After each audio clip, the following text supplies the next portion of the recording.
Without a Matt Sydal, we are doomed to cookie cutter, hardboard, SOS, same old. Wait, I wrestled Ricochet when he was 17, and he was great. I knew he was great. The first time I ever wrestled Will Osprey, I knew what was there. The Hardy Boys did when they decided to go to invent it for themselves, and all they got was pushback. But that's because they were right. Sure, I love AEW. I get it tattooed on my ass, and I have 0 tattoos. That's how much I love AEW.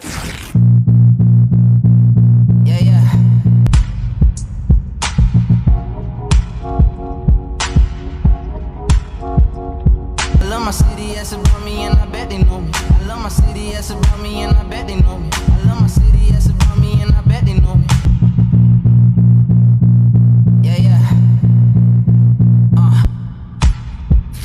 Welcome to LiMPiN AiNT Easy, where professional wrestling's finest share their personal stories of plight and perseverance as they ascend the ladder of success, all in the hopes of fortune, fame, and recognition and name. I am your handy captivating host with the most frequent faller miles in all of aviation and simulated violence. My name is Timmy Baltimore. I want to thank you for tuning into the show, and if you officially want to hop on the short bus, all you got to do is click subscribe, like, and or comment below. Today's show, this one, is for the sickos, the nonconformists, the free thinkers, because our guest is one of the true innovators of the modern wrestling style, and he would not be happy if he heard me say that. Why? Well, because it's a label, and he cannot be placed in a box with a label and neatly filed away. No, this free-thinking journeyman does not color within the lines. This airborne artist looks at things a bit different. His canvas, the squared circle. His brush, his mind, body, his spirit, and his masterpiece, well, the stories he and his opponents tell between those ropes with their innovation, imagination, and otherworldly athleticism and physicality. Yeah, short, sweet. He took the sweetest, the greatest RKO in history. But if that's all you know about the former Evan Bourne, then folks, you have been tragically shortchanged. But we shall remedy that, because you're now required to watch this entire interview full of envelope pushing, outside the box takes on the state and future of professional wrestling, the very thing that he has loved since he and his brother had a backyard league in St. Louis, Missouri, in their parents' backyard, all the way to Ring of Honor, and then across the world to New Japan Pro Wrestling and Dragon Gate, then to CMLL and Lucha Underground. Now, Wrestling Society X, World Wrestling Entertainment, the WWE, and currently All Elite Wrestling, AEW. That's just to name a few. So, pop some Visine in your third eye and take a trip inside the mind of the shaman of the Shooting Star Press. And don't be fooled by this trademark peace sign he likes to flash, because our guest today is a actual disruptor of things, and you love to see it. So join me in welcoming to the program your favorite wrestler's favorite wrestler, Matt Sydal. Welcome to LiMPiN AiNT Easy. My name is Timmy Baltimore. With me, a friend, a colleague, a man who's been a star everywhere he's gone, and he has been everywhere. AEW, WWE, TNA, New Japan Pro Wrestling, Wrestling Society X. God, what am I forgetting? Dragon Gate. Dragon Gate, Ring of Honor. And you've always, here's the mark, in my opinion, of a real pro. Comes into a promotion, maybe starts first or second match, within no time flat, on top. in the main event. And I think that defines you. Matt Sydal, welcome to LiMPiN AiNT. How are you, buddy? Dude, I love the name of your podcast. I swear to you, just like I've been limping for quite some time. I can really relate. It's a real thing. It is difficult. It's so true, dude. I would limp, use my suitcase as like a quasi crutch thing. You'd Yeah. be amazed at how fast you can go with that. Oh, no, I wouldn't be, because I know. Yeah, and I'll tell you, like, what they call that is furniture. Do you do, like, I do furniture walking. So it's basically Yeah. like around the house. You Yeah. feel like the merman. Yeah, but you're like taking weight off. You're distributing weight just a little bit, but you make it work. That's that's the point. Yeah. So, Matt, you and I have known each other since 2007, I believe. Maybe 6. Yeah, 7. 6, yeah, OVW. I remember the first time I heard the name Matt Sydal, and it was something along the lines of, you had a WWE, maybe it was like a workout session before a show, and it was something that, like, a situation got tense, and here's this guy who's, a Ring of Honor performer, relatively new, but kind of like got a lot of buzz on the indies. And I think you stood up for yourself or something. You remember what situation I'm talking about? No? Okay. It was something like somebody, I could picture it in my head, and knowing how you are now. Was it before I was with WWE, or like what? Like, I think they were giving you a gander, but it was before. Yeah. Nothing. Yeah, I feel like it would have been something like somebody, you know how they press you and test you, and you've always been somebody who's very secure. Yeah, or naive to the games going around me. Dude, I came from Japan. It's a pure wrestling place. Like, they wrestle from the heart. They're not wrestling for they don't think one person should be worth more than other. Like, they're in it together. They're as part of a team. So yeah, it was a bit of a shock when I showed up at OVW and there were a bunch of psychopaths that were just like the most self-centered freakazoids that ever been around, especially coming from Dragon Gate, where every show we did was a team effort, and even in OVW it was a team effort. But when guys were out there, it was like they were doing it for them. I don't know, not everybody, but like that was more like the surrounding mentality was just an individualistic world that I didn't realize. Like, I got out there, I'll wrestle like when PJ Black, Justin Gabriel did his tryout at FCW. The guy came all the way from South Africa. Me and him just went in there and like banged around in the match, and we had a banger. And people were like, "You guys, like, what's your guys' deal?" And it's like, that was exactly what we want wrestling to be. If people aren't thinking that there's a real fight going on, you're not actually doing your job. You're not doing it. If people don't think you're pressing the guy in the ring, then you're not convincing anyone of anything. You don't have heat. You're nothing. You're not pressing. You're not like making it. And I mean, when you're like a durable young guy who's been wrestling for a while, like, you're just there's no other. You can't go 80%. You can either go 0 or 100. Anything less, you could actually get more hurt. Right. And honestly, like, for my injuries, most of it's been from stuff outside the ring. Inside the ring, when two guys go hard, they hit at the right time. When one guy hesitates and gets scared, that's like, dude, one time it was me and Ricochet wrestling in Japan, and it was like time for this hot tag. I think actually my brother was in the ring taking heat, and the hot tag was going to be to me. And like, you just had a full blank out, and I look at Ricochet and I go, "What's the hot tag? Like, what are we doing next?" And he's like, I can see him starting to think of, because he, of course, knows his mind is there. He's tuned into everybody's every part, so he knows just what I would be doing. Right. And as he's about to say what I'm supposed to do, I go, "Don't worry, I'm just gonna trust my instincts." I just jump in the ring and I just start going, because there's not that many things I would do. Sometimes you can't articulate it mentally or verbally, but your body knows, your mind knows. And if you're just like, it's gonna be in the guy, when you trust the guy who's running across the ring, the way he's running at me is presenting the right situation for me. And I know and whatnot. if I trust my 20 years of doing this, it's going to work out because I trust the guy across from me. And that's why I loved wrestling those guys in Japan, because I knew they were always going to be there for me.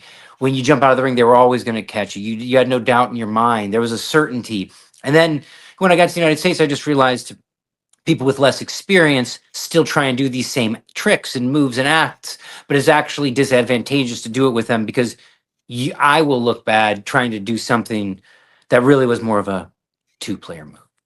Yeah. So So that's really interesting you say that, Matt, because I've always like, it's funny every time I've called quite a few of your matches, and I've obviously been present for a lot of your performances, for almost all of them, and during one period of time, and it was this feeling of once you got in there, it's like, oh, the pros are here. Okay, we can start now. The professionals have arrived, because I don't know how to explain it. I can never, I'll never feel it, but you get in there, and with most individuals, but especially certain individuals, there's like this, and it's not, I don't want to say a dance, because I don't want people to confuse it and think that it's this cooperation. No, it's a violent, aggressive struggle, but you're almost like water. You're almost swimming, in the sense that you seem to be able to communicate with individuals, and these complex, risky, crazy offense, defensive performances are pulled off beautifully, like beautifully. And when I say that, not so beautifully that it's like, some things it's like, oh, that's too pretty, it's fake. Like beautifully, like holy shit, like that hit hard and that looked awesome. Who do you in your career feel you've had the best chemistry with like that? man, I mean that's a very like a.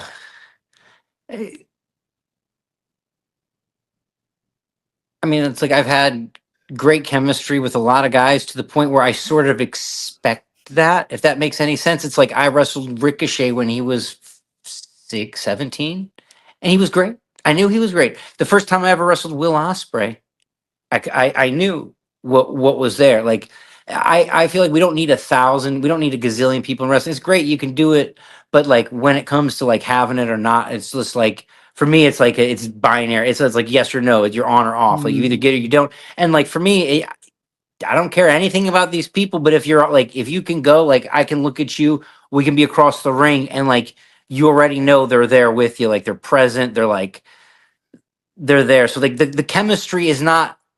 Yes, it's the individual, but it really boils down to that moment, because every individual can be like we can all be knocked off our game. You know what I'm saying? But it's like that's why you're trying to get that chemistry going in that moment, because it doesn't really matter if you had it last time or you're going to have it next time. It matters like right now, like right here, right now, because like we're in this, like the spotlight's on us, and you got to look at that guy, and like sometimes I'm coaching guys, sometimes I'm yelling at him. Like when I first started, the veterans would do stuff to physically agitate the babyface to get the emotions out of them. And then, I mean, I tell people it is a game of intensity. And it's like these people, they work out so hard and then they get in the ring and they're holding their breath. It's like, what are you doing? Like the only time you need to be as intense is like from these 10 minutes. It's like, we're not even asking people to do 20 minutes anymore. Like it used to be hard to go out and fill 18 minutes with people you don't know, and just like a long time crowd, nobody knows you in the crowd. Like it's hard. You used to have to work really hard. Now it's like you have 6 minutes, and people are like, oh, I can't get my story across. It's like it should be really easy. You go in there, you present it, and you wrap it up, and you're done. You can just do short is really easy. Going 18 minutes is a big challenge, and especially to have the flow go up and down, and to really get the crowd moving and shaking at the end. I mean, that wrestling, sure, it seems really easy, and like I lose my mind every time I hear people discussing guys' performances and why this worked and that didn't, or why this won't work and why that didn't. It's like a lot of it, I believe, is on flawed logic. That's why I really like to look at reality on realities terms. And it's like Okay. a lot of time you got to strip away the story that you're telling themselves. Like everybody sort of has a story of like, this is what works or this is what like they have a lot of stories, but they're kind of really just sticking with their story instead of every once in a while dropping it and considering other perspectives or other story possibilities. People are really like locked into their one perspective on, well, wrestling. Like you can't have a man wrestle a woman, or you can't have a dog wrestle a cat, or what. Like, you know, there's so many things that people believe. There's like the absolutism of it gets a little crazy, and it's just like I can only imagine how bad music would be if there was only one radio channel and only one guy was Mm. putting out music. And people are going to make music however the hell they want. I love watching backyard wrestling. Yeah. Nobody's as good as the backyarders. I didn't believe wrestling could get any more creative or cool or awesome. And then all of a sudden on this homeboy's Instagram where he doesn't even tag the kid's name, like he barely even tags them, because if he did, I'm going to just start a school of only backyarders that are awesome. Because that's all Wow. you need. That's where the Bucks Right. came from. That's where Osprey came from. That's where me and my brothers came from. I mean, like, you either have it in your soul or you don't. And like what people do have it, they should do it. And like, you don't always have to be the wrestler if that's not your number one ability. Like people can always find a role that suits them. I didn't think I was going to be a wrestler because I thought I was too small. I didn't think I didn't realize that like if you learned every single hold before you showed up to day one of wrestling school, you'd be better than everybody. If you like, I mean, I had an entire, you know, whatever glossary of wrestling moves I knew how to do before I showed up Yeah. to wrestling school on day one. But it's like those are the kids that I want to foster. Like people used to talk trash on backyard wrestling when I was started. They always would. This is my number one reason why I'm here today. Is a simple philosophy like this. When I watched a show, and before that show started, they said, "Do not try this at home." They might as well have said what I to went to you. bed and I dreamt, "Oh, how can I wake up in the morning and do this at home?" It was the best reverse psychology. You know what? Nobody watched me on AEW. Nobody do it. Nobody do it. Don't Wow, do it it. works again. Don't do it. Don't you dare watch him. Don't you push him. Don't you, yeah, But exactly. it just proves like you like whatever you want. If you want people to do something, you don't say directly do this. Cheer the baby faces, boo the heels. No, you present them something that makes them feel and cheer one guy and boo another guy, not because of their role, but because of what's actually happening. And we're caught too much up in role play and put on a, you know what I mean? And like wear a uniform of this. You wear the Canadian uniform, it'll work like this. You wear this uniform, it'll work like this. I say put on the individual uniform and it's going to work really well. That's why like John Cena, Randy Orton, those like Hangman Adam Page, like the people who are themselves the most, Kenny Omega, the people who are themselves the most are the ones that people connect with. And as much as I love gimmicks and stuff, like I've loved always being this like in comedy, there's like sometimes a funny guy and a straight man. You gotta Sure. have somebody to joke on. And so one of the guys I had the best chemistry with in my career was Delirious, mainly because he taught me everything I know about wrestling when I was younger. I mean, I would definitely have never ever left St. Louis wrestling without him.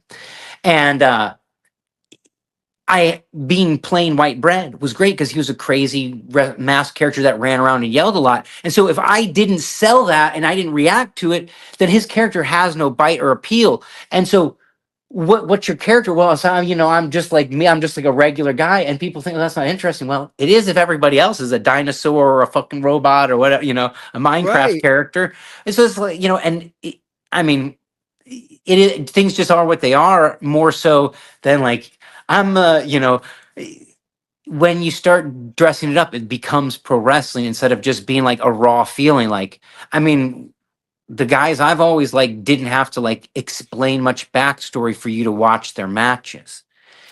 And I think you know, before, if you've got 30 seconds or 60 seconds of storytelling, you can get you can make somebody fall in love with somebody in 30 commercials are 30 seconds and they brainwash us instant freaking. And actually, when I'm marketing wrestling, I would always do more repetition of commercials for the characters right before they go to the ring.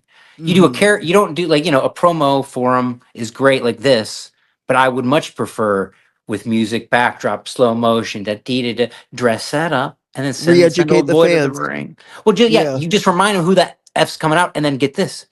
If you see me, you see the clip. Here he comes to the ring. He's doing shooting star press, move, reverse Hernan can Rana, all this fun stuff. I go to the ring. I wrestle Wardlow. He kicks me. He powerbombs me. 1, 2, 3. It's over. Y'all might say, oh, Sydal lost, blah, blah, blah. But the people at that show, they saw it on the big screen. They saw me hit the shooter. They saw all that. I go to the ring. I walk tough. Nobody, like, he was pretty sure it was over, but I went out there with such confidence. I went up to him. I slipped one. I rolled him up. I almost had him. And then he powerbombed. And I lost. Some people might say, they'll look and say, Matt Sydal had a 2-minute match and he's a dork. Or whatever. And it's like, what? Like, we gave him something they thought, like, that we showed him one possibility, and then the other thing happened. If we don't make him think I'm going to hit a shooter before I go to the ring, then we're not really doing business for anybody. That like relates to that question you brought up to me earlier about two big fellas brawling. It's like, but if you make there be consequences, like I went for it, there was a consequence. It was pretty immediate, and on to the next one. You don't like have to dwell on it or like, oh boy, he's only like, I can walk into the next match just fine. Because I also don't believe, forgive me if I'm wrong, pro wrestling matches don't have to be to the death. That's just my opinion. Now, you guys, a lot of people who haven't wrestled in Japan don't know what it feels like to feel like being dead from just pure wrestling, not hardcore, but from just getting the shit kicked out of you for 25 emotionally minutes. depleted. And then when the match is over, you were so exhausted, you're just glad that bell rang, and you're gonna live. Like, the matches, we do fight to the death like that, but we don't have to always like really fight to the death. Like, I just like a wrestling match, if it ends, it's like the guy loses, it's like the point is like there's another week, like we're on Raw, like, or whatever, it's Dynamite every Wednesday night.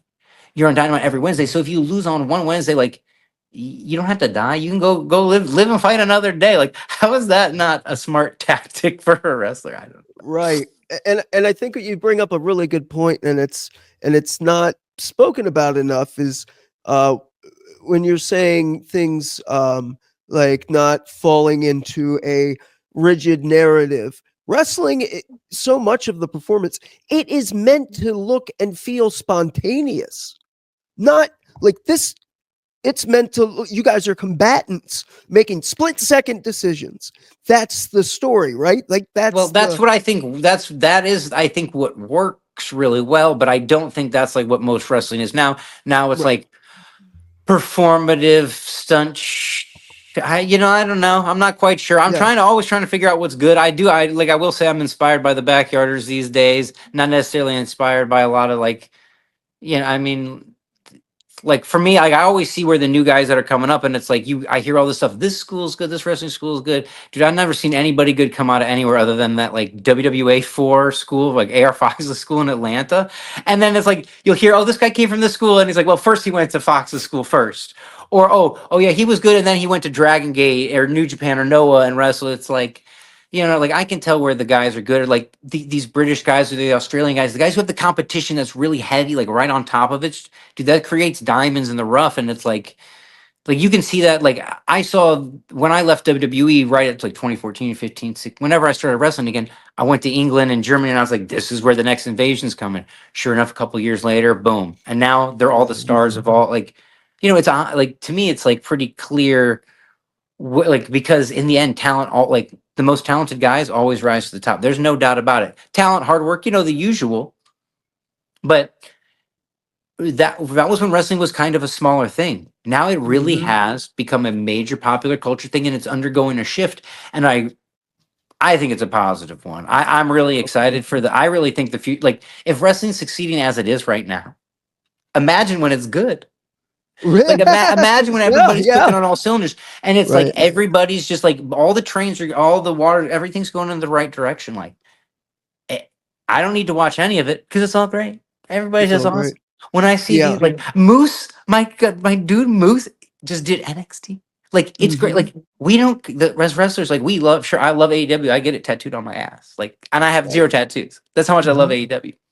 But we love it when guys do well and get like a bonus spotlight. And I know how hard this guy's been working from his days in Ring of Honor, years and years of just grinding every crappy hotel we were at, all that stuff. And it's like, you're thrilled for these guys when you see these good things happen. And you're like, yeah, good. Like the toxic people in wrestling aren't the boys. You know what I mean? It ain't us. I mean, every once in a while it's us. But for the most part, I really feel like I personally despise the ESPN nitpicking of people and the high, like, holier than thou approach that people can have when they review stuff and talk about stuff, and it kind of make, that's why I don't listen to any of that stuff. But I do feel it poisons fans' brains, and so that way they're looking through the wrong lens, because they're being forced. First they were enjoying wrestling, they were loving it, and then somebody was telling them, oh, this is why you like it, not because of this. This is what, so they're reframing it in any way. It just really, to me, it ruins it, because I just watch wrestling what I like, what I see. My friends send me matches, I watch that. People, having literally kids will send me matches on Instagram, and I'll end up watching them and just being like, hey, this is awesome, or this, just keep banging around, boys, but keep going for it. Like, there's all different types, and it's like, I listen to lots of different types of music. I like it all. Like, when people get so stuck in, like, a type of music has to be a certain way, or a type of wrestling has to be a certain way, they lose the point. The people end up in these silly arguments doing stuff, when it's like, just go to the show, tell us how you felt, bring your friends, and it's actually not about the action, it's about the joke you made with your friend in the crowd. Wow. Oh, look at, like, it's about the nickname that you guys have for the wrestlers that nobody else even knows. Wow. That's what wrestling's about. That's what effing matters. That's the only thing that matters is the car ride home, and what you're laughing about and talking about on the ride home. Oh, the heel worked the baby face. If that's what you're talking about on the ride home, you're an idiot. Like, you're a dork. Like, you got to be like, did you see Darby Allin? I cannot believe he did not die on that thing he did. Like, that's what you'll say. You'll be like, he was so insane. Even when he came out looking like that, I was like, there's no way this guy's going to win this match. And sure enough, it's what like impacts people and what does it. And it's not what's written down. We're not. From the day I got into wrestling, they told me, you want to go to WWE? You have to be 6 feet tall, 230 pounds. That's that. Yeah. Do you? Or actually, is being the stereotype actually the worst thing you can be? And is breaking the stereotype the best thing you can do? For example, Rey Mysterio, because he broke the stereotype of what a wrestler is on the WWE on the large scale. Like, hey, this is a champion who's not the biggest guy. He, like, broke that stereotype, and because it was broken, that's what made it impactful. Like, when Eddie Guerrero won the belt, that's what made it impactful, is the fact that it seemed like the gates were closed, but actually they just say the gates are closed. The gates are open, and they just tell you they're closed, but if you change the story, you'll see that you just walked right through them. Nobody was, you just got to try and walk through the door. Nobody the only thing I was guilty of was walking through the door. Say it again. I'm so sorry. The only mistake I made was walking through the door. Yeah. They said, this is that's a rule for a wrestler. And I said, I will wrestle anyone. And that, dude, I was made out of cement wrestling in Japan. And I still, to this day, I will wrestle anyone. Like, that's what's fun about this sport. But I just wasn't, overly intimidated about it, because it's just, in the end, it's just another ring you're in. And if you're confident in your abilities in a ring, like, and I mean, dude, when I got down to OVW, it was wild. Dudes were trying to pick me up, military press me over their head in training, like in practice. It was buck wild. I had to fight for my life every single day. I mean, every single day I get in the ring, it's like a fight. Like, and I do say this. I mean, getting in the ring, it is life or death. So we can't take it. You're just gonna go there and have a little dandy little match. No, there's a chance. Like, we risk life and limb every single time. That's why I get paid. That's why I ask for money for this. That's why I don't do it for free no more. I used to jump off basketball hoops for free, but not anymore. Them days are gone, man. Those days are toast. But it is something that, as I take it lighthearted, as you can see, but I take it deadly seriously too. It's you have to live in both planes at the same time, where you're like lighthearted, you're going into it without any fear, but at the same time, it's like you're walking that razor's edge, is a tight rope, and you have to be sharp and focused and like clear. Not like you have to be like whatever beyond clear is. You have to be like you have to be present. Otherwise, people are going to get hurt. And it's just like these people who view wrestling are like, oh, he didn't do a baby face maneuver. It's like, what the are you even talking about? Say something specific. That's just a term that's ambivalent. It means nothing. What like, people just love to complain. Like, you could cook them a good meal, they complain about it. Those people, like, I just am like this. If, like, you don't like your sandwich, if you don't like every flight you get on is wrong because you know a better route they should have taken, whatever. Like, get out of here. Like, these people make me, zero gratitude, and they hate watch, but they watch. It's And I think what you're saying, one of the points, maybe I don't want to assume, but it's like, take the job seriously, take the craft seriously, not necessarily yourself all the time, with being lighthearted. Yeah, take it seriously, but don't take yourself too seriously. Yeah, but you gotta take Yeah. it seriously. And Yeah. like, I mean, like when people say stuff and like I react, it's like, dude, like wrestling's not a joke to me. Like, there's no, I mean, people like some guys, like I've heard guys get offended about the it's fake thing.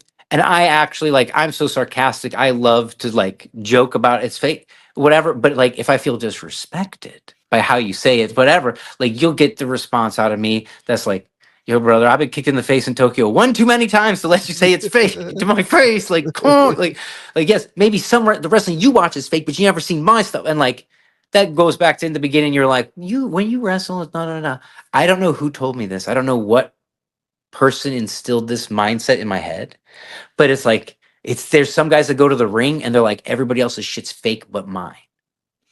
And it's like, if you're just like, so like, I kind of say that's like a bit overhyped. Like these guys that are a little too, I used to come across them in Ring of Honor or whatever, think a little, but essentially it is that. It's like, listen, it doesn't matter if everybody else is going to play patty cakes and slap butt and do some corn, like that's fine. When I get in there, people are going to be afraid some bones are breaking, something's happening. Like there's like the art of the controlled accident.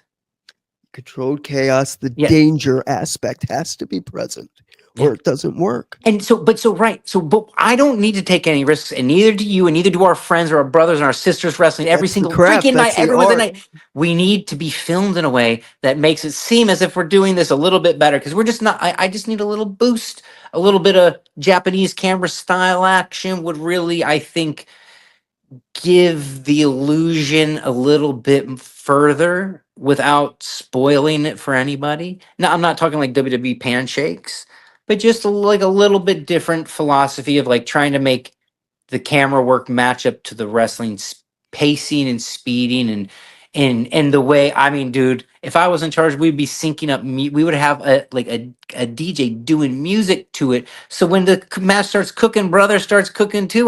Why not? He can hit like video game drops, blah, blah, blah, blah. Like not that, but annoying ones. But a few, like he could even hit. Dude, imagine if somebody was hitting JR drops on a match. Oh wow! If JR can't be there, why not JR drops on a match, dude? I'm wrestling in the far future. Yeah. But the idea being is that when we're telling our story, we need everybody to follow along. So every part of the production has to be a part of it. And like we have these crazy good camera guys that we're with every week, and they can film it, and it's just a matter of changing a few dimensions of it to bring it home to people, because you can't keep pulling the curtains over people's. I'm not saying literally, but curtains over their eyes. You can do this, pull the curtains over their eyes.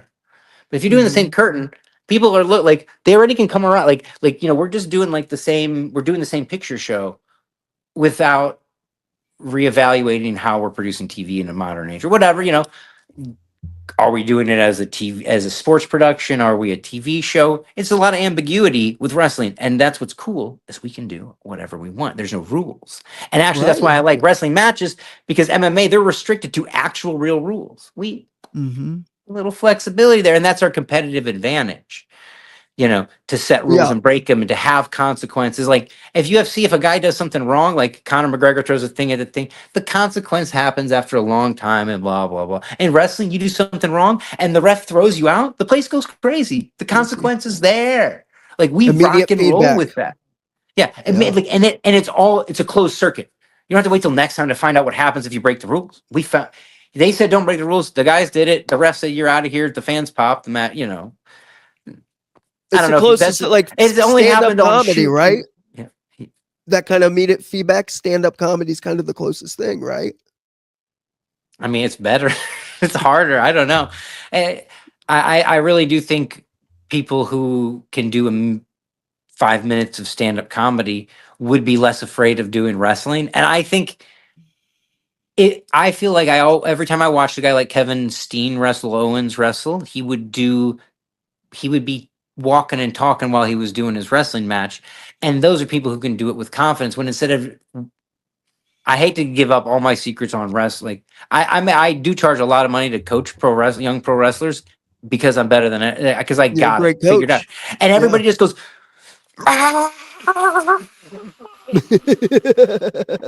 literally zero Yeah. effect, especially from a hard game. There's nothing there. But when they're more tuned into the real moment and they're saying, that's payback, motherfucker. It's the last time you ever step Mhm. on my neck. When they're able to communicate more clearly the story, your storytelling. You don't need my girlfriend to be involved. You don't need Steve's, what, you don't need all that. You need to be like, you pulled my hair earlier. I take that, one more for you, brother. Huh? Come on, I'll pull my hair. Huh?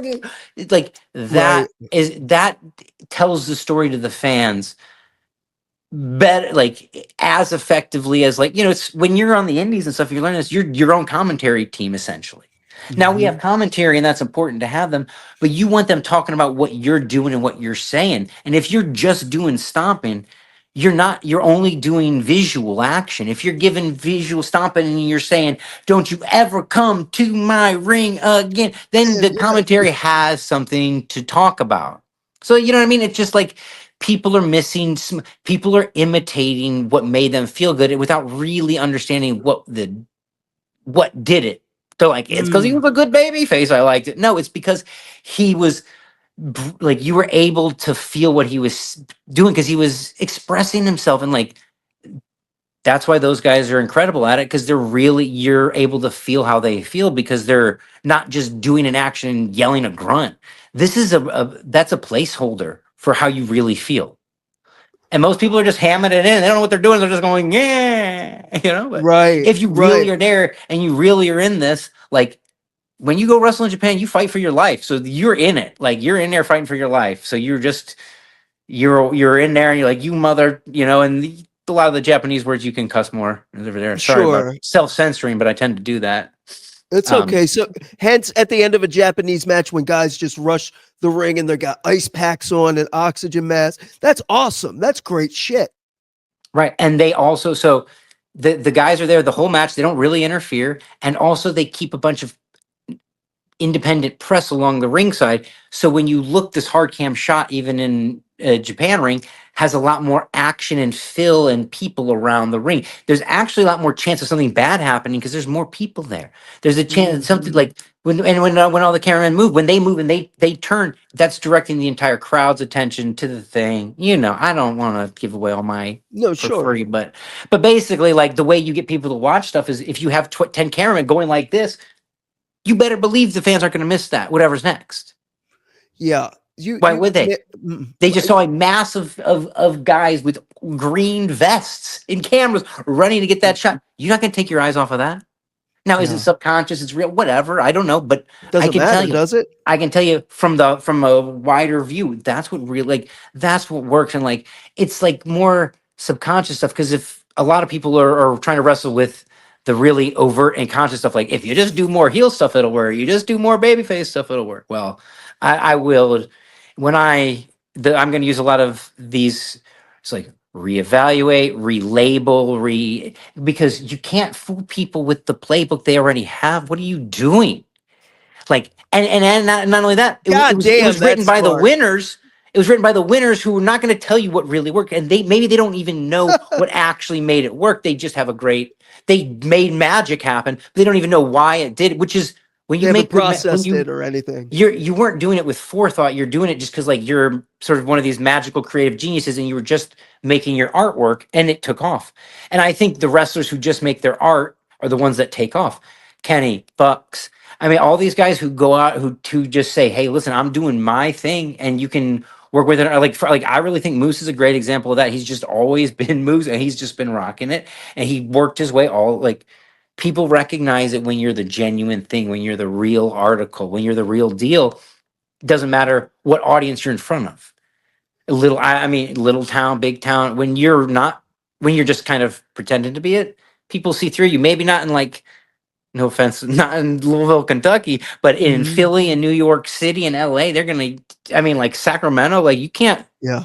You got to be on point. They've seen some, like, when as wrestlers you show up to these towns and you know the guys who've been there before you, so you know what these fans have seen, you know what they like, and if you can't hang with that, like, you get, they're gonna tell you.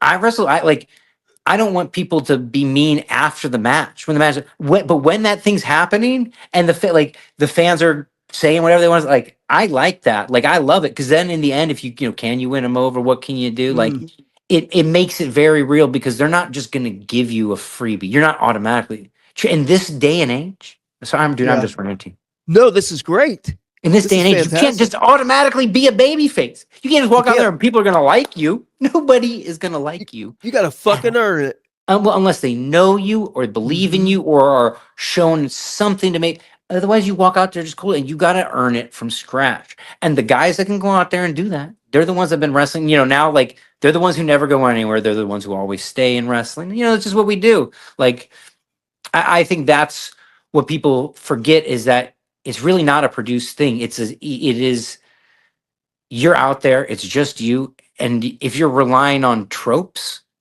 to move people, you're fooling yourself. And it's just not, it's the tropes don't work. Like I'm proof that they're wrong and they're wrong-headed. And I always say negative things about them, but it's because I'm right. Everybody else is wrong. I'm just kidding. But no, but you're coming from a place that, Matt, one of the things that attracted me to you as a friend was that you say things that I've never heard other people say. And you do so in a way that's extremely passionate and extremely thoughtful. Like you have given this thought. Not only have you given it thought, but you've lived it. You've been through it. You just said it is foolish to bring the same playbook that's been used forever because the name of the game is selling a work, an illusion. So, and what you said about guys that had been successful previously, maybe not even knowing the why or the how, they just were doing art. Right. They were in never heard this said. The time and the place and the culture. That's why I feel like culturally we have to make sure we film wrestling in a way that's in accordance with how young people are intaking videos these days. Or like, so for example, I think the Super Bowl is a great thing, like to compare like big WWE and AEW productions to, but you also have to look at YouTube as the way, as the more, if you're talking 5 years from now, like when I think about wrestling, I'm always trying to be like 5 years ahead because I have been. Yeah, you do. You are. You've been ahead of the curve. But so it's like the wrestling's important as the evolution happens, but it's also about the delivery system that fans take it in on. Because I know like ECW made me feel different than anything else. But it was sort of, they did this fan cam angle. There was just these certain elements that appealed to my 16-year-old youth bloodlust, and it's like, it had nothing to do with like heels and it didn't. The things people nitpick and are using as this is why it's like, if they're sure that A plus B equals C, when it's more maybe correlation instead of causation. Wow. It's just, I mean, there's no, and I think the most important thing is to rethink and reevaluate and question all these 100% dogmas as if they work. It's good to do classic Shakespeare theater, but if you want to do a play that people are going to like today, it's got to be a little different, and if you, and I believe in originality, and I like to pride myself in failing rather than, I enjoy failing instead of just kicking a guy and doing a move that I know will get a reaction because it's not my like thing or my train of thought, whatever, I don't think taking the easy way out is the right way just to get the crowd pop. And I also, one of my biggest beliefs in wrestling is you're not the best wrestler if you made the most money. That's not the right metric to measure it for. In fact, what is the right metric? I'm not sure, but I know it has nothing to do with money. Go talk to me about musicians. Oh, is the best one the one that made the most money? Sure, they're great musicians, but like that's not even the best. Is like, what are you really like? What do you really want from a wrestler? Like, does that make sense? It makes a lot of sense. So would you base, if we're not basing it on money, or that's not a metric that in your mind dictates who's the best, is it who moves you emotionally? Is it who pushes you to a place that the audience, to a place they haven't gone before, right, or they have before and don't know it? Right, but it's the best wrestler for each individual person. Right? It's not like that's why the show. If it was good enough, we just have one guy do a show.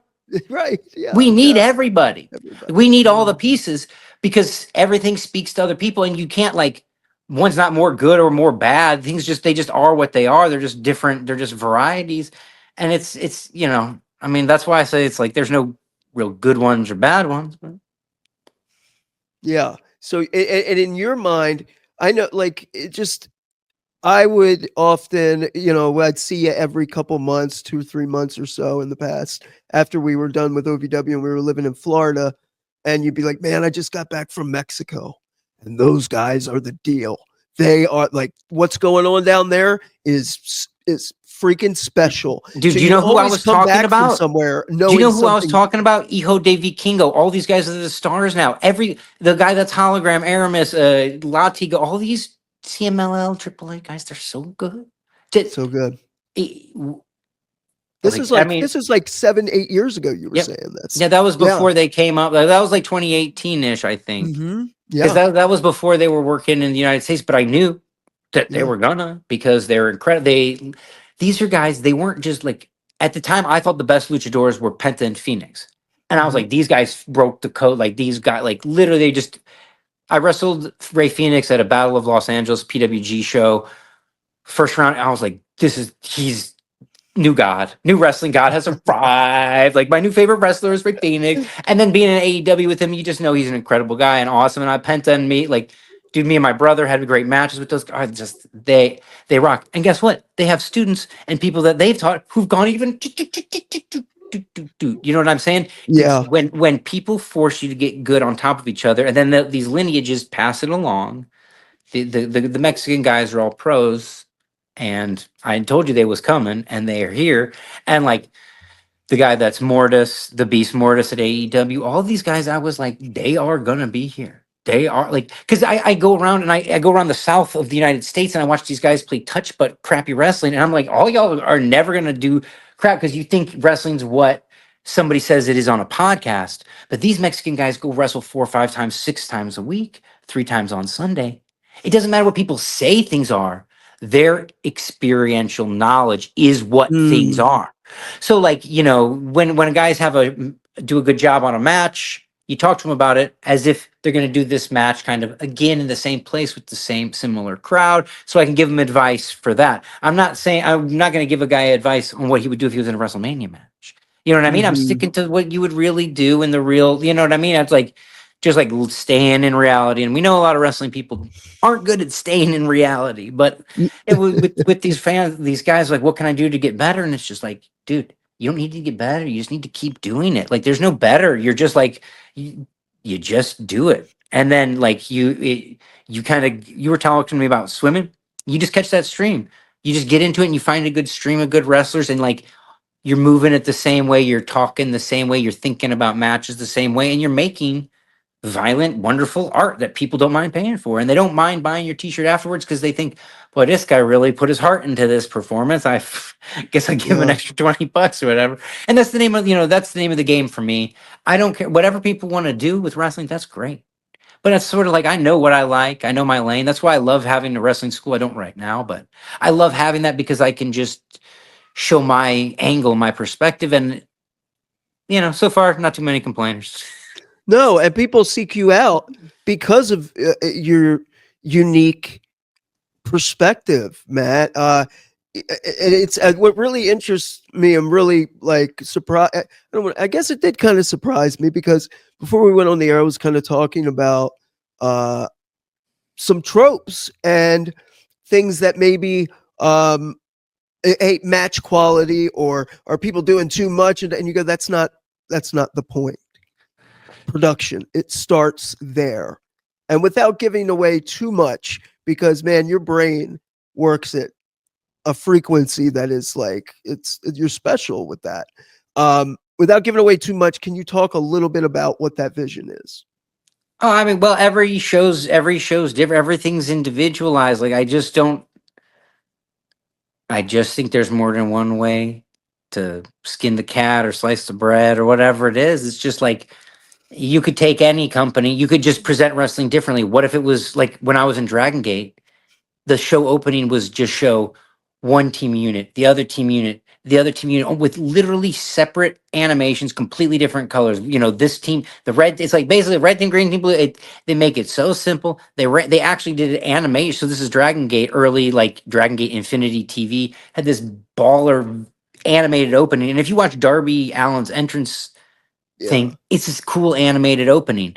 It's non-traditional. It's like combining in non-traditional storytelling aspects with classic art form of pro wrestling, and just like layering it. I wouldn't be against a little bit more layering with however they do Mhm. graphics and all these things.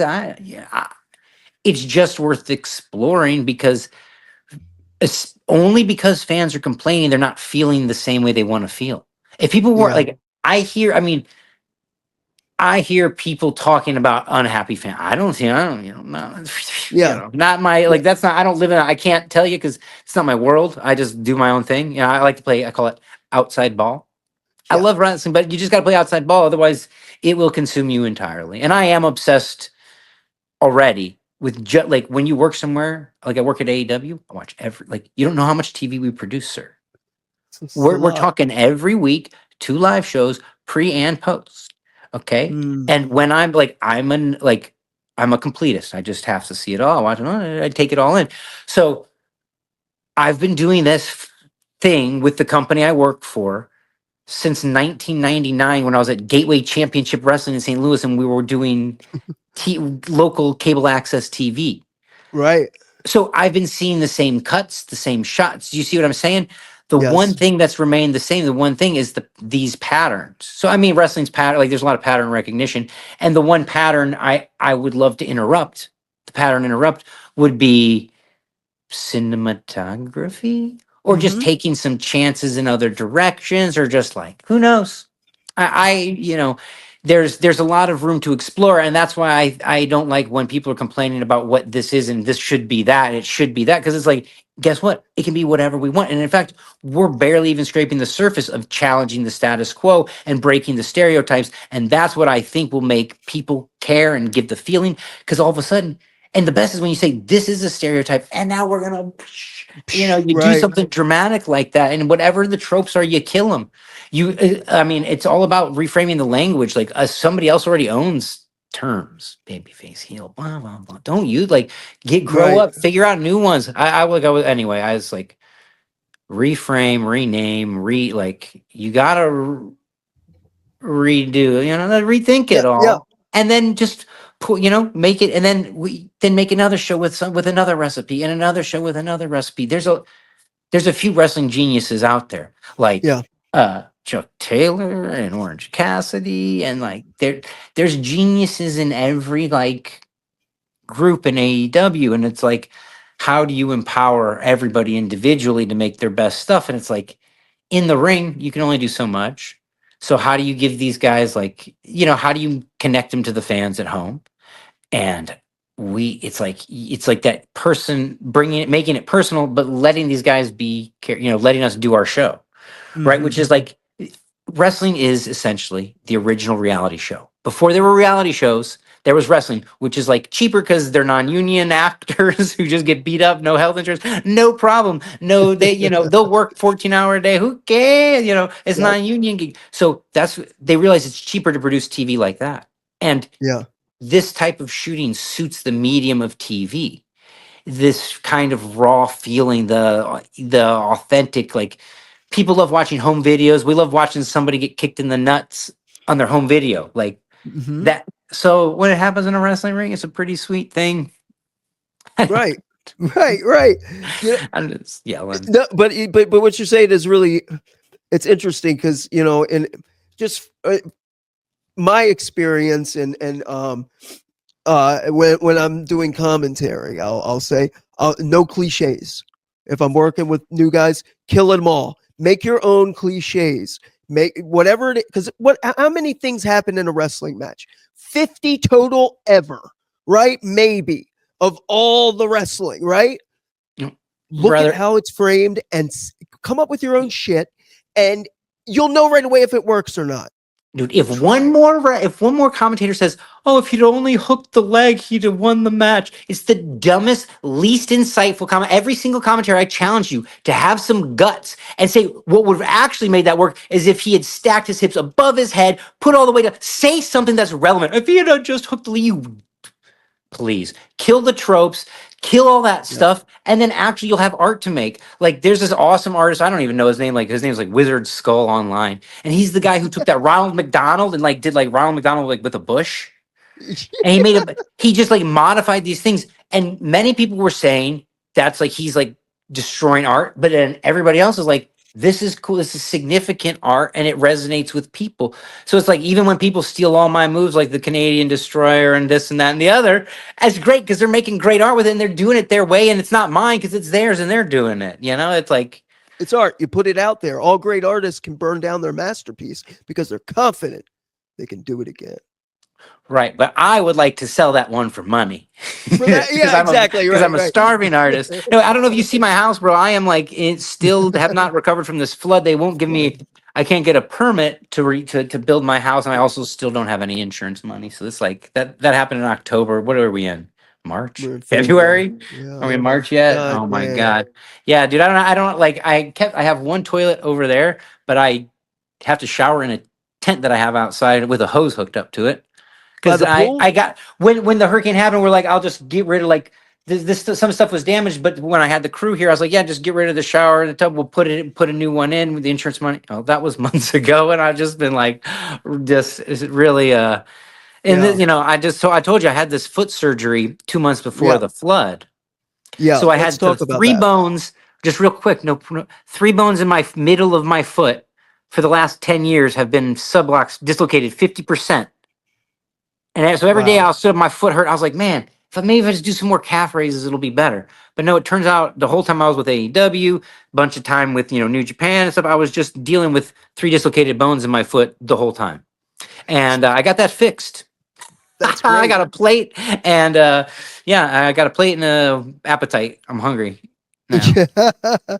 You're hungry to get back in there. I'm Yeah, well, you sure. know, I had to be timid. I couldn't ask for a big match. I couldn't ask for more than I was ready for. But I don't know if you go back and watch my catalog of work, but nobody noticed that I was Nobody hurt. noticed. Nobody noticed. So imagine the potentiality of being like a fully healed guy, and it's like I owe the AEW doctors a lot of thanks for like finding me this guy in Tampa, and this guy in Tampa was like, dude, we need to put you in. He did the X-ray and was trying to put me in surgery the next day, and I was like, dude, I got to talk to my doctors about that. Yeah. I'm not just doing surgery. And but yeah, we It was scheduled it that bad. right away after the X-rays. He's like, yeah, you shouldn't be like. I mean, he had to do some heavy lifting. He had to like break the bones, stick them in place, put a plate, 2 springs. But that the previous doctor, when I had the motorcycle accident, he didn't use the plates, and so my foot just slipped off. You know, the bones just slid out of place. Yeah. So it's very fortunate that I got it done. I got a chance to get it redone. I mean, you know how it is with it's I like, do. but I do. but Florida Orthopedic Institute rocked. Like the AEW doctor's been following up. And anyway, Good. there's a chance after 10 years of being in miserable pain every day, might just free myself from that. And so it's looking really good for me to get back in the ring Get back. and be able to do more wrestling seminars and coaching and more traveling, because every step I took for 10 years was horribly painful. And so the limping wasn't easy, but it seems like I'm going to be like a little bit more upright, and I'm going to be a little bit more stable and a little bit, more able to do the things that I've been wanting to do, and just had to kind of, I was literally just like redlining myself to death, survival. And when you're with for me, I don't know how other AEW wrestlers feel, but I feel like I have to peak every week, like every single Wednesday. If I'm not at my absolute peak, like it's just self-applied pressure, but that's why we stay sharp and stay good. But it's just like, now that I've been off for a little bit, it's like, oh wow, this has been really relaxing to be in a house with no floor or kitchen or refrigerator or anything. But it's been nice, we're back to to simple basics. life. Yeah, very simple. Rebuilding. It's a rebuilding phase. Mm. But yeah, I'm pretty optimistic about it. But I love wrestling from so many different angles. I'm kind of trying to write a little book ski, but I'll be on next time to promote it, hopefully. Yeah, But it's every please. time I get into it, it grows sideways instead of I'm not getting like it's hard to frame the book a right way with truth and stories and like some of this stuff I've been talking about and how like, wrestling is a lot like life. Wrestling's a lot like politics. It's a lot like Zen Buddhism. You can really it's a lot like stand-up comedy. It's a lot like rock and roll. It's a lot like being a stripper. Because it's its own thing. It's can not like correlate any. that. Yeah. But it is like it is a microcosm. It is really a culturally informed microcosm of society, because I'll tell you, in wrestling, everybody comes together. The people that wrestling brings together, it's everybody. So truly, I mean, like, it becomes a microcosm of the culture. Look at the soft ground wrestling in Uganda. Look at what they do in Japan. Everybody culturalizes their thing through their wrestling, and they make it their own. And so it's not right or wrong. Well, they're not better because they didn't make as much money as us. They did wrestling in Uganda. It's awesome. It just is what it is. It's like that to me. WrestleMania, no different in terms of, do they matter? Like, come on. The people did it. Like, what matters is that it happened. Like, not that people talk about it afterwards. It's just like the act of doing it. It's like the most righteous thing you can do is do it. Like, you know what I mean? Like, yeah, it's like, that's why I think the people who go out and bang around on these indie shows, like, those are the guys I really admire and respect, because they're out there just doing it every week, like being in there, taking the risks, living the life. Like, those are, when when a wrestler comes across another wrestler, like, we really, like, it's a profound respect for each other. But when we see people who are like fakers or whatever, it takes us a little while to adjust and accept it into the culture.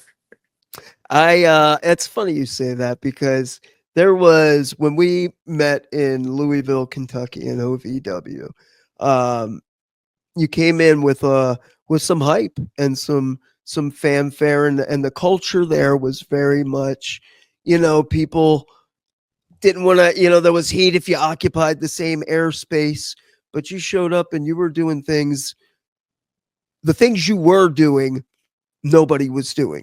And you were completely against the grain. And I wonder sometimes if they tell people nobody under 6 foot, nobody under 250 pounds, nobody over 30, to see who quits, to see who has it, to see who really pushes through. Because there's only one rule: it's get over.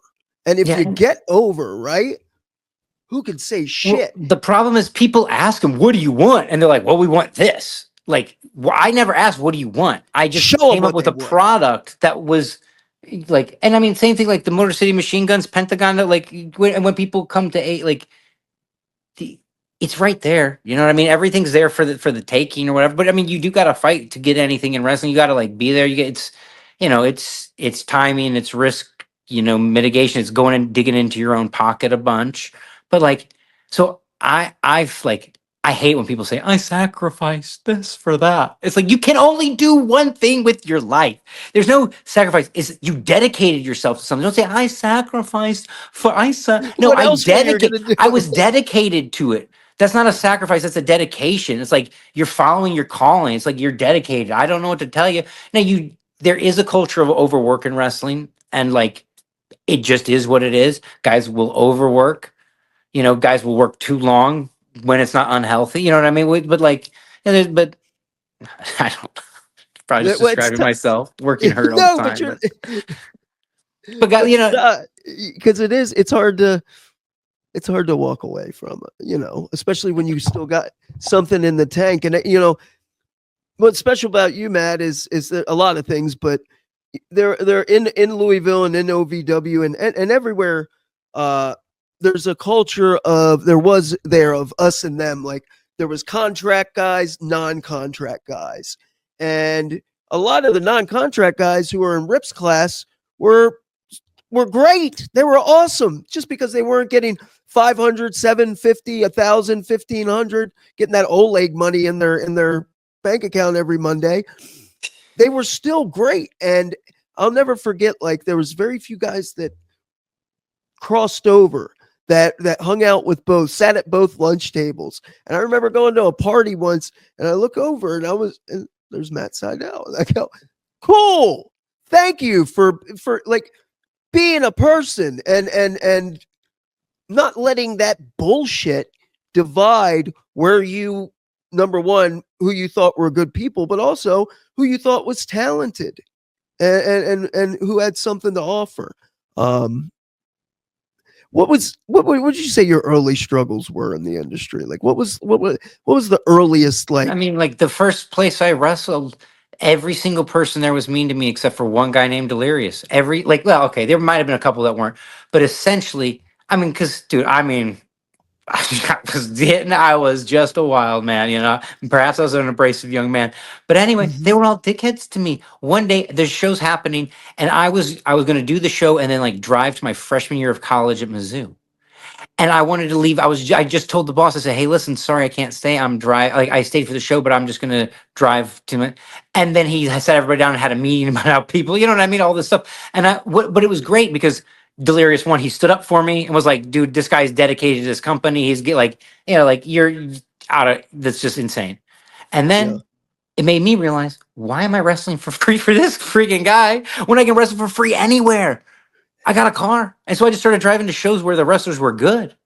And I didn't get paid. It was great. That's when I started wrestling for IWA Mid-South, or actually that was like kind of right around when we would just drive down to TNA on Wednesdays when they were doing Wednesday pay-per-views and show up. And that's when I started doing jobs. And that's when I met all the guys from IWA Mid-South. And I wrestled Abyss a bunch, and I wrestled Christopher Daniels and Elix Skipper. And like, I just got into the mix because they were so rude and so cruel to me. I was like, I didn't think people even like were like, they were just, you know, I don't know what their deal was, but they were not friendly or kind to me whatsoever. So I went other places, and like Ian Rotten was nice to me. I mean, he was, you know, not anything to me. But he believed after he saw me and Delirious wrestle, he said, "Come on back." He would put us in there again. Come on back. Put us in there against two big mofos, and we just we lit up Highland, Indiana, and then like we were in. Like then we earned his respect, and then like he became a guy who believed in me, and I started. When you wrestle for somebody who believes in you, that makes a difference.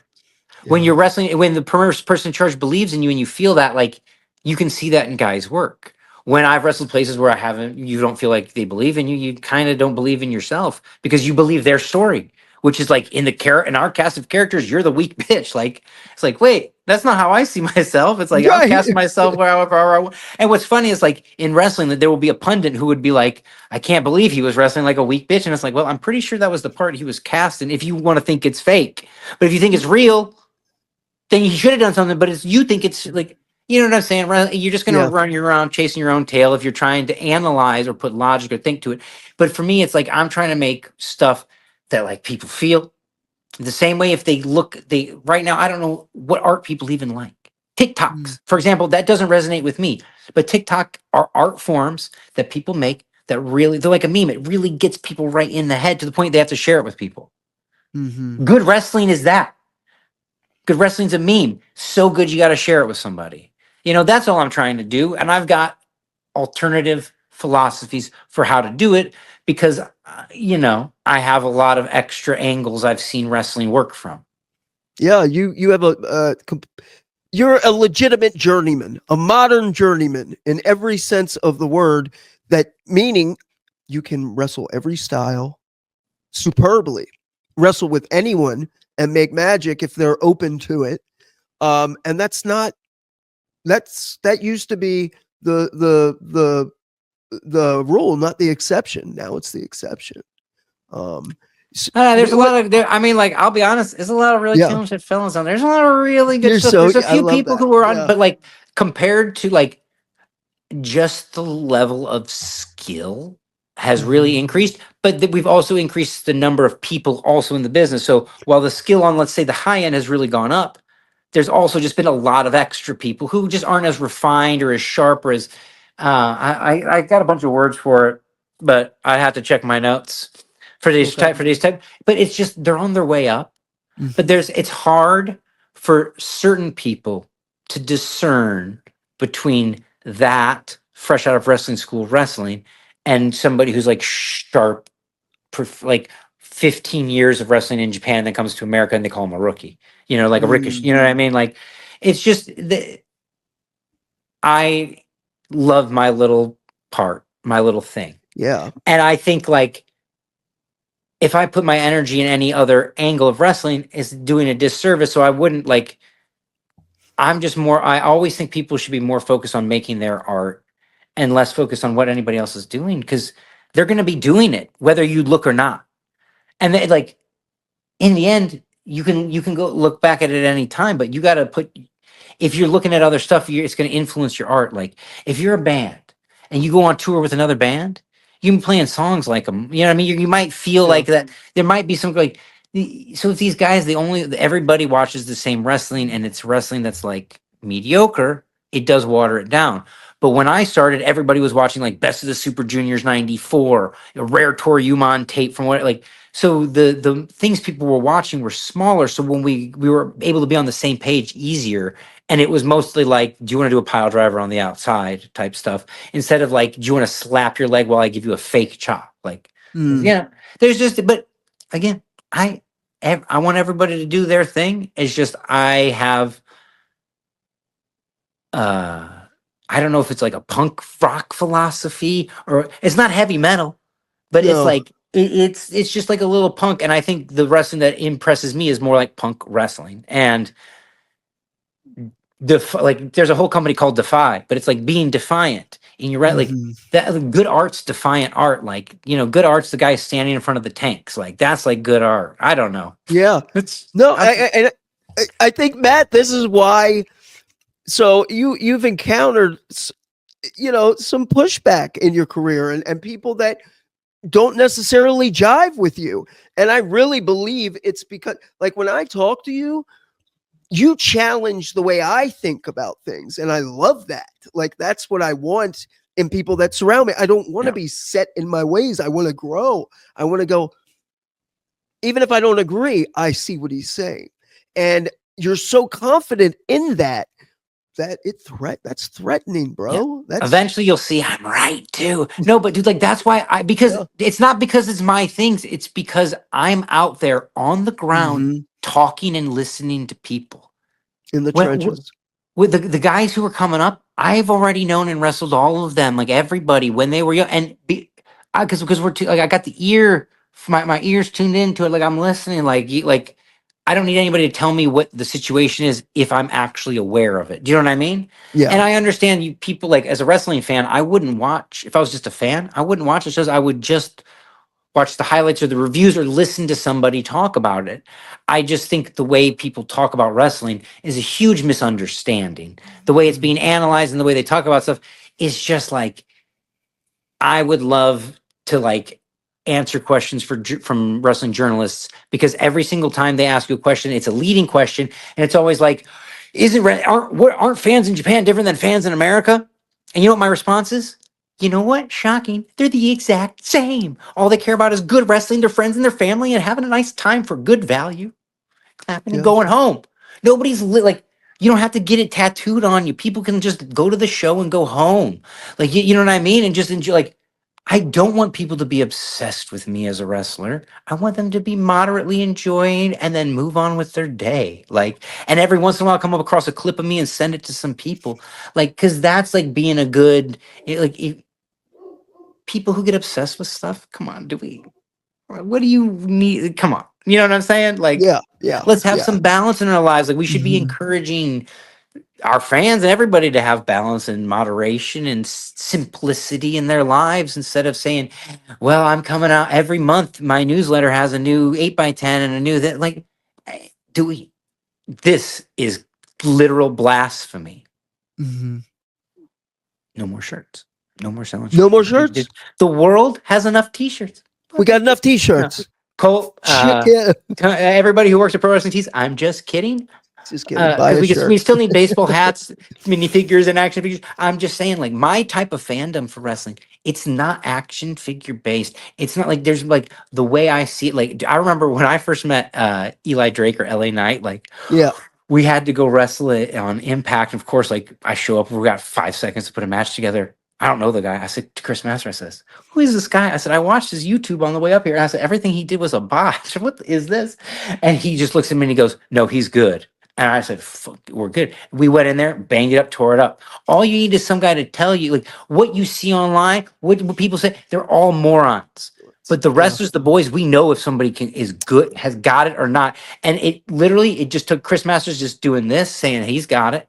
Boom, we went in there, we killed it, and we did risky stuff because I knew we could do it. Before, I wasn't going to try any. It was just going to Yeah. be safety first. Sydal. Sure. Safety first. Safety Sydal's first, still I pretty know. good. Yeah. However, Very good. when you got the partner, the because it's like I see. So as a wrestling fan, you want the fans to say, "Oh, look at that head scissors Sydal did to L.A. Knight." But the reality is, L.A. Knight just spun me around and threw me around, and he did a flip. Like I didn't have anything to do with it. I can't really take ownership of that move. I mean, it was my idea to do it. But you see Sure. what I'm saying? It's like, so when fans are like, "Oh my God, look at this guy doing Canadian," it's like, is he the guy? Like, just even the way we discuss things. Like, I just, if we did away with all the terms, I'd be happy. Just start fresh. Just But kill just kill like all the basic every term that's in the glossary of the books about wrestling. uh-huh. Let's burn those books Kill 'em. first. Let's Let's do it. yeah. I mean, it's just like I forget some famous philosopher said like kill God or something. I don't know. Yeah, They might have said that. Kill your God, kill your own God. Yeah. Yeah, God is dead. Yeah. Well, you know what? Like wrestling actually is having a resurgence, so they don't really need any of my ideas. But I think the more you kill something, the more it's reborn. Oh, thus reborn, Matt Sydal or whatever. Yeah, but like that, the process, the act, like for me, the act of like just like scratching all my stuff and like trying to like rebuild it from the beginning, like on one leg, reevaluate. You know what I mean? Like it just deepens it. It makes it better. The people who just stick to the same things, they're not really digging in. I Yeah. Yeah. It's an art, and art is never done. It's a craft, and you never master your craft totally, Yes, right? but at some point you have to put the pencil down, and that's what the pundits need to realize is that at some point we had to put the pencil down and go to the ring. Everybody's talking, reviewing these matches as Having if a the meeting guys about the had meeting. as if they're reviewing the match, as if the guys planned it for a full week and did a rehearsal and went out there. These mofos figured out their times 2 minutes before they went to the ring, and they're just making it happen. They're just trying, like, And and they're just sitting that there like, good. I can't believe he went to the left when he should have gone to the right. Like, like I literally, like, it is so disgusting to hear people knock down these guys who are literally just doing their best, putting in insane circumstances, and then they don't acknowledge the circumstances. They're just like, oh, I can't believe he did. It's just, anyway, I don't like when people But- talk shit on my friends and my homies, Right, but right. and what the worst part is when they say nice things about my matches, and I'm like, so my person, dude. No, I don't take the compliments and I don't take the negative. Because But they're not real. if you pull me aside and say some stuff, I'm gonna listen to you because you're my friend. Like you're somebody who's understands what I'm talking about. But a lot of people are just commenting from their own perspective. And so if somebody watches my thing and it says, whatever, spot monkey or something, it's like it's fine because that's their world. They're living in. I will never respond to that. Just like I would never debate it or argue them because like just okay, you have a knee jerk. It's like literally like when a North and a South Pole connect like that. They see Ricochet do a move. They say, well, it's like they don't mean anything by it. It's literally an whatever. They don't know. They don't And know. they don't mean anything by it. And they're not Right. being literal. And so like, hey, wrestling's not literal. Like people just, I think they took it a little less seriously. They could actually enjoy it a little bit more and move on and enjoy everything a little bit more. Enjoy the Well, taste. See, but there's something to be said. I think like they didn't have, they didn't come and pursue it, so they don't know. They're just fans. I think where we've gotten off, as the English would say, lost the plot, is once the performers started to sell for that nonsense and like give it weight and gravity. Let the fans talk all the shit amongst themselves. They paid their money. Let them do it. But when the performers react, I think it kind of gives it. And if they have a good idea, steal it, but subtly, so they don't realize it was them. But like, no, so I'm always listening, but I'm not like, I'm because a broken clock's right twice. Like Yeah. there's good things layered within it, but truly, like the meaning is like words don't mean the same thing to the same people. Because some guy will be like, oh, I'm going to Mhm. work a heat on you. And I'm like, what? Could you just be a little more specific, brother? Could you just use like a little bit more flowery language? Like, I do forearms, I do, be like, tell me, like, I think when you use like grandiose terms for like a placeholder, you lose. I'm about to sneeze. No, I'm not. You just lose the effect. And like, so dude, part of this book I'm working on is I talk about, the word heat. Well, heat Yeah. is sort of like a competition. Heat's like a round. A heat's like when two dancers go in and they go for a heat. Like when guys talk about, oh, I'm getting heat, it's like, or I'm doing a heat, they literally like don't realize they're talking about doing a round in a dance competition. But if they thought about it like that, it might be a better way of thinking about it than the way they currently do. And just trying to think of ways to make people see it alternatively is going to make them, when they do it, it's still going to be the classic version, but it's just going to be twisted a little bit. It's going to have like, they're just going to see it. They're going to be trying to do, like, everybody just says the same thing. Do heat, do baby, be good, be bad. It's like, it doesn't really help. It doesn't really help people unless Yeah. you give them specific. Anyway, like I do a lot of coaching and I have a lot of options Yeah. for acquiring said heat and to do things that'll make a crowd like a guy. But it's because I got an ear, and it's for, we do this in the ring, we hear this sound. It's going to elicit this sound. Right. And if you do it right, it's going to, like, they're going to be there. But then you get these wrestlers who kind of figured out the beats and the tempo, and literally you can be bad at wrestling and do this and They have put a success. template on it. And yes, and that hurts me in the soul. But it's nice when guys can at least not fail and do a good job. And they're at Yeah. least there, and it's lovely to see it get passed along, because in some sense I kind of I was part of like bringing this formula to the new formula instead of the old formula. Yeah. This is the new formula, the 6-man formula. Yeah. But it's just there's a lot of ways to do it, and I think it's a lot of people want to be like, fans don't understand what we're doing. It's like there's like a lot of blame game going on, and I just think we're all in this thing together. And I really think like the community can always be strengthened and improved. So when you like wrestling, just hear your friends out.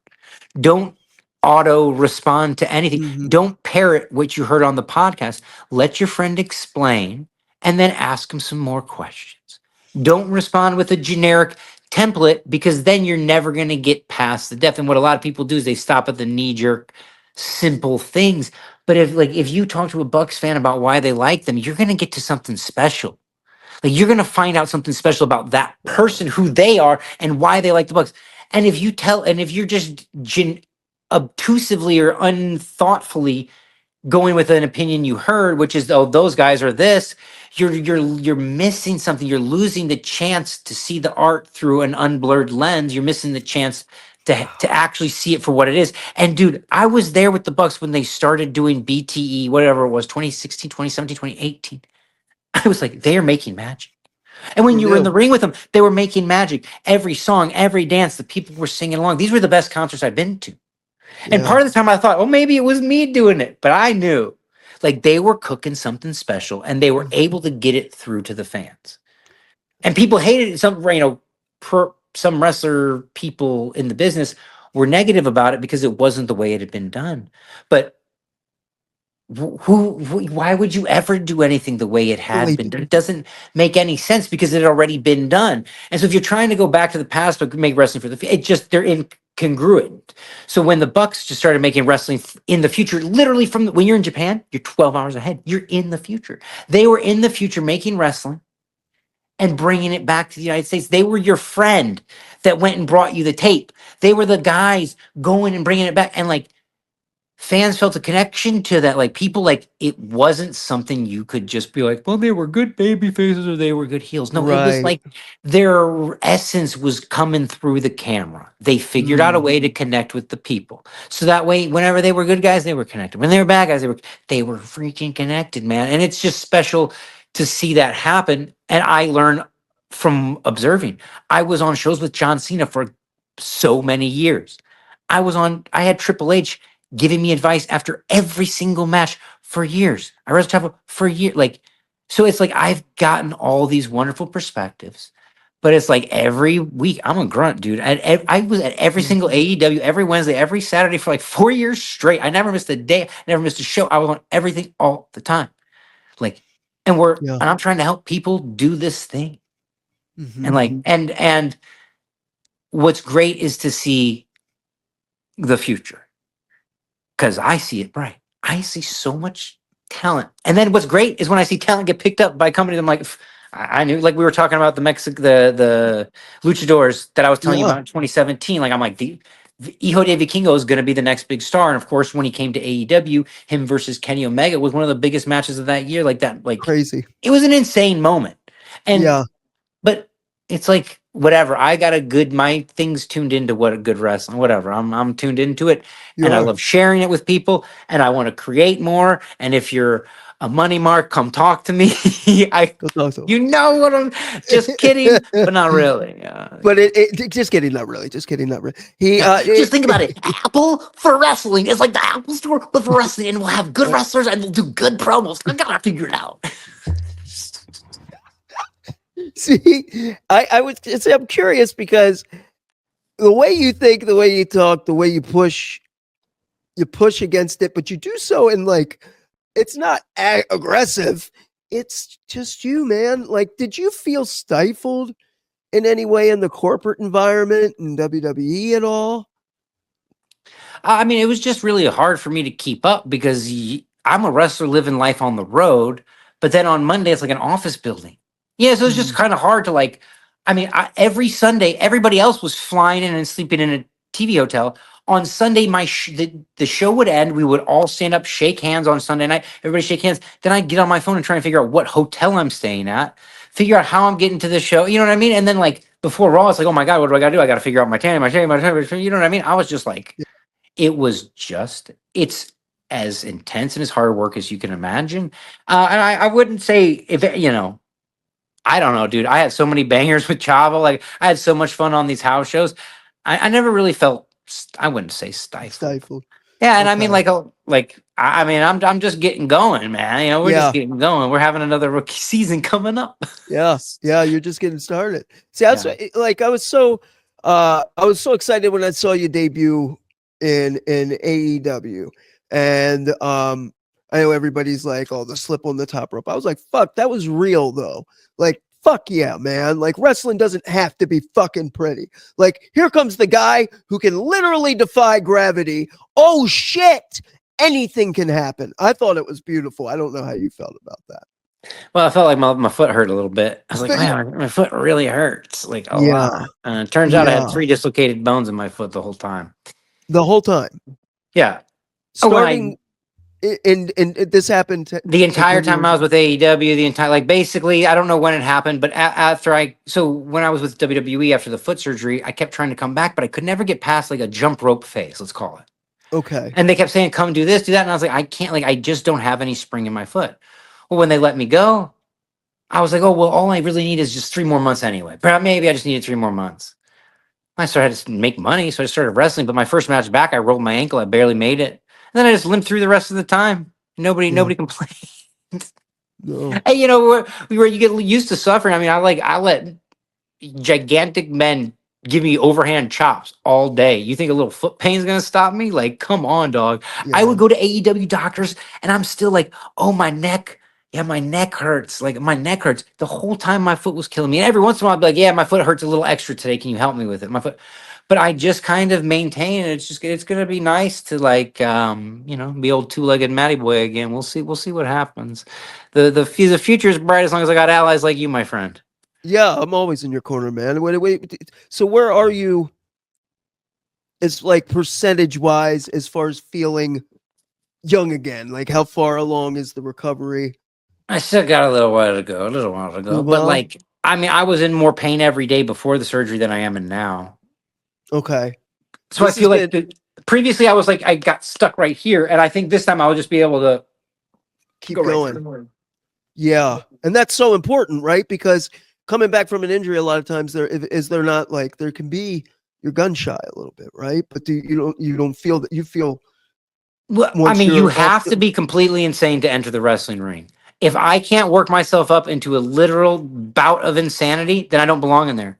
You like, and it's because when you do my kind of wrestling, it happens at a very fast pace. There's no room for like, we don't wait and then go. We The, go, go. the margin for go. error is so minimal. I mean, when these people like my company Dragon Gate in Japan, they're coming to do shows Vegas weekend, and all these guys, everybody thinks they can do this, and it's like you don't realize how fast these guys go, how hard they go, blah blah. Sorry, I forgot to even the original question. Something about No, just about your recovery and how far, like gun shy. yeah, coming and back. yeah. So it's like I will have to get in the ring and see how it goes because it's harder and crazier and wilder than ever. The stakes have never been higher. The risks have never been crazier. The AEW ring is stiff as hell. Really? I've seen guys get knocked out unconscious by taking a regular bump in that ring. You guys have no idea how dangerous and painful, like the fans watching, when a guy takes a regular body slam and they think there's nothing, it's literally, it would suck for you to take. Nobody here would want to take a regular body slam. Everybody thinks that's the weakest shiznit. Like, I think there's a big discrepancy between the damage we take and the credit we get. So that's a gap I would like to fill. Right. When guys take their lives in their hands and they get no credit for it, I'm not like, I would find alternatives. Because if Yeah. the risk isn't worth the reward, you don't want to risk it for the biscuit if they don't give a shit skit. Right. I like that. That's a shirt. If we didn't get rid of the shirts, we could make that one. It's a hat. Remember, we said hats and coffee mugs are okay. Well, we got rid of, because we're environmentally conscious, we get rid of all t-shirts, but yes, we still sell coffee mugs and a bunch of other crap. Yeah. Great. Yeah. Do you think this injury has been the biggest hurdle that you've encountered, at least in recent memory? Yeah, absolutely. I mean, it's like because I had been living with it for so long. It was such a part of my life. I almost didn't want to let it go. So before my foot, like it was like this. Like, so imagine if a foot's flat, but it healed and there was like a nub, like a There's big, a nub. would look like a knuckle in the middle of my foot. And I was like, Yeah. bye nub, I'll miss you. But it was like one of these moments where it's like, are you scared? Are you anxious? Or are you like excited? Is it like, what's ahead? Is this, are your palms sweaty because you're scared? Well, yes, but is that also excitement about like, maybe this could act like, maybe the thing that I've been claiming has been holding me back the whole time, if I fix it, nothing's holding me back. So I have no excuses Yeah. other than There it being is. twice the age of all these guys. But actually that makes me better than them. Well, better's variable, but it makes me able to hang with the boys. Wiser. And that's all that matters. Well, I'm in it with them. I'm still young enough at heart. And this dude, every single awesome wrestler that was there when I started still wrestles. Nobody retired. My hero, my teammate, my mentor, Christopher Daniels, claims he's retiring. Then also Curryman retires. I mean, these guys, you can't pull the boys out of the ring. When I started AJ Styles, for me, he was like God tier. Yeah. He just got his due. Yeah. So when am I like, it's Right. Right. Wait, what? Like, and I always tell these young guys, I said, you don't have to be a 22-year-old phenomenon. Like, this was my advice to Ricochet, and it worked really well. He didn't go right to WWE. He was a big star. Like, really did all he could do in Japan, all he could do in the U.S. Indies before he went to WWE. So he was mature and he handled it really well, and he was a star. And he rocked everybody's world, and now he's like continuing to grow into his own to become a badass man. And it's like all these people that talk shit on him when he was a kid forgot motherfuckers grow up. Same thing with Yeah. Will Osprey. So many people were like, he's just a nerdy little dork. And I was like, dude, this kid is unreal. And then he started becoming to Japan and hanging out with Okada, and he just became God tier. That's why I just don't want people talking crap about my friends, because you're gonna be proven wrong eventually. Yeah. And you see it too, though, between different types of performers, right? So there may be a performer a wrestler or worker who bases success and what a good wrestler is based on name recognition, money, things like that. And they may look down on or disparage guys whose boots they legitimately could never lace. Yeah, like Chad Collier to me, and like for example Nigel McGuinness.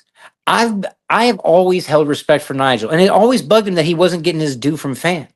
But I said, dude, it doesn't matter, because when a guy like Max Caster comes into AEW and I give him the "who's your favorite wrestler, bro?" and he says Nigel McGuinness, that's what matters. It don't matter if the people recognize you. What matters is the kids who want to get into wrestling saw your and then started doing it to their friends. Yeah.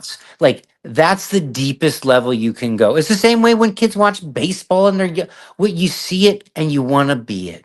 And if you can do that to people, you can't tell me that's not magic, or that's not like that's what wrestling is or whatever. And whether they make money or not, it's like you meant something to somebody. Yeah. And when you were out there, you were hoping this would mean something to somebody, not to everybody, just to the guy who the message is for. And it's like you can hear, like, what Nigel did connected in. He had our respect. We loved him. And I didn't, Desmond, whatever he was in TN. It's like nobody cares, and they didn't give him his respect, but we still did.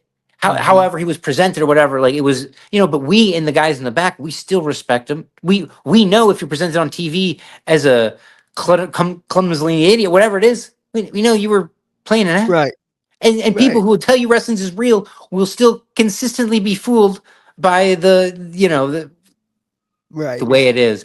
And that's who I'm here to set straight. Tell them to shut up and just watch it. Enjoy it. If you don't like it, move out of the country, bro.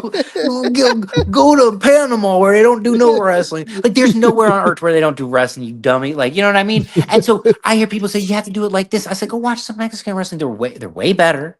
It's way more exciting, and they don't do anything the way we do it. So you can't tell me your way is right and this way is wrong.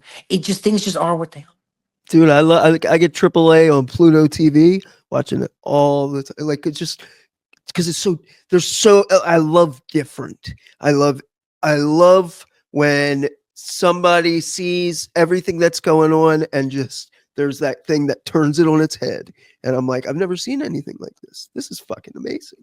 I love that shit. Yeah, that's what I mean. I won't watch something. I've had to watch so many of these, like, just out of wrestling school matches that made me sick to my stomach. Then I'll watch these guys who are backyard wrestlers. They never been to a wrestling school. I'm like, yeah, I could have a banger with that kid. Yeah, it's just like, people who, like, the same thing like you were saying. Oh, they say you got to be 6 feet tall. Well, that's if you ask them.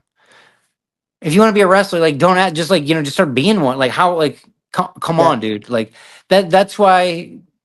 I like coaching people, but it's like people essentially do it themselves. Like, whatever you learn, like, I don't, like, my students, when they're good, they're the ones who are good, not me. When I say, hey, Rick, like, well, guys, that's them doing it. It's like, anyway, there's that. I don't know, but I hope you cut this podcast up into maybe like 10 minutes. I know, because this is good shit, man. You're nuts. It's great. It's great because what you just said was really profound, man. And I don't want to bury the lead. Yeah. It matters if you're 6 foot. It matters if you're under 30. It matters if you're 250. If you ask them. Who said you gotta fucking ask them? Because if you ask them, you're gonna get told no. What? Like, stop asking for shit. Go take it. Yeah, and I mean, or just be so. Just be It's like self-evident that when you watch Penta walk to the ring, everybody everywhere knows he is a TV star. So it doesn't matter. So he didn't have to go looking for anything. He didn't have to do. No, he just was himself, and he just did. But I mean, like, you don't get like that without all the precursors. The and basically dedicating your entire life and when I say dedicate, people should hear sacrificing time away from his daughter, sacrificing time away from his family, they're dedicated. Shit you don't see it. You wouldn't believe how hard it is to go Mexico, US, Mexico, US, Mexico, US all the time. Oh, these guys do it and never complain. Like, I mean, like, and then when they walk out there, they just exude aura, and people are like, they're like it's some company's job, like it's like some companies did it for them. No, it's like these guys I would start you could start a promotion with just Ray and Penta. Do you know what I mean? Like, yeah. And I sort of think that's like where wrestling was going, because everything goes bigger, bigger, bigger. I really feel like going smaller, smaller, smaller would be the better way to do it. And almost essentially like the way comedians, like, all of them can do 60 minutes. But if they're doing their Mm. friend's show, they just do 15 and then let him do the 60 minutes because it's his show. Yeah. So it's like they do this in Japan where it's like so-and-so produced show, like Mochizuki presents, or like they do like a presentation show where it's sort of like their Interesting. world presented. So I think guys could go on tour and smaller things, but like, Wow. so Matt Cardona and Brian Myers could just tour around with their version of what wrestling is. Their brand of wrestling. And just do their thing. And I'm telling you, they would cry. They already If know they they know. could. Yeah, They already know yeah. they would destroy it. It's probably too much. Like, Yeah. but so could anybody who's like, that's what the Young Bucks and Kenny essentially did. They got so thing. They got a thing. And if they had been kept small and done, so like a lot of these groups, like in AEW, we have what are Blackpool Combat Club's called now? These like each Death little Riders. group, the Death Rider, each group could have let's say in a different wrestling future, but like essentially people could get their own groups. And like when I did like a Kai and Tai produced show, and it's a thing they do in Japan, and I think it's like Chris Brooks. People are doing it WrestleMania weekend. You seeing it happening with these kind of like, it's like a one-man show. It's like Effie's Yeah. Gay Brunch. It's like Yeah. so-and-so presents. And so it's like wrestling doesn't just have to be like Monday Night Raw style. It can be done in all these different formats. And I just want people to get creative and do something that doesn't bore me. So when I click on your YouTube link, I actually enjoy it. And then I send it to my friends. I'm like, don't steal this, but enjoy it. You know what? One last thing before I go for young wrestlers. Yeah. If you watch wrestling and you're just watching for things that you can do, you don't get it. You're not watching right. Everybody thinks you should watch wrestling and study it for what you should do. No. Try and be a fan of it. Try and enjoy it. Try and see if you like it. Because if you don't, why are you even watching it? Just to Yeah. steal their art, to steal their techniques? Learn a technique from the person who taught it. Like, learn a technique. Don't just steal it anyway. Whatever. Yeah. Yeah. I think your philosophy and the way you approach is so important.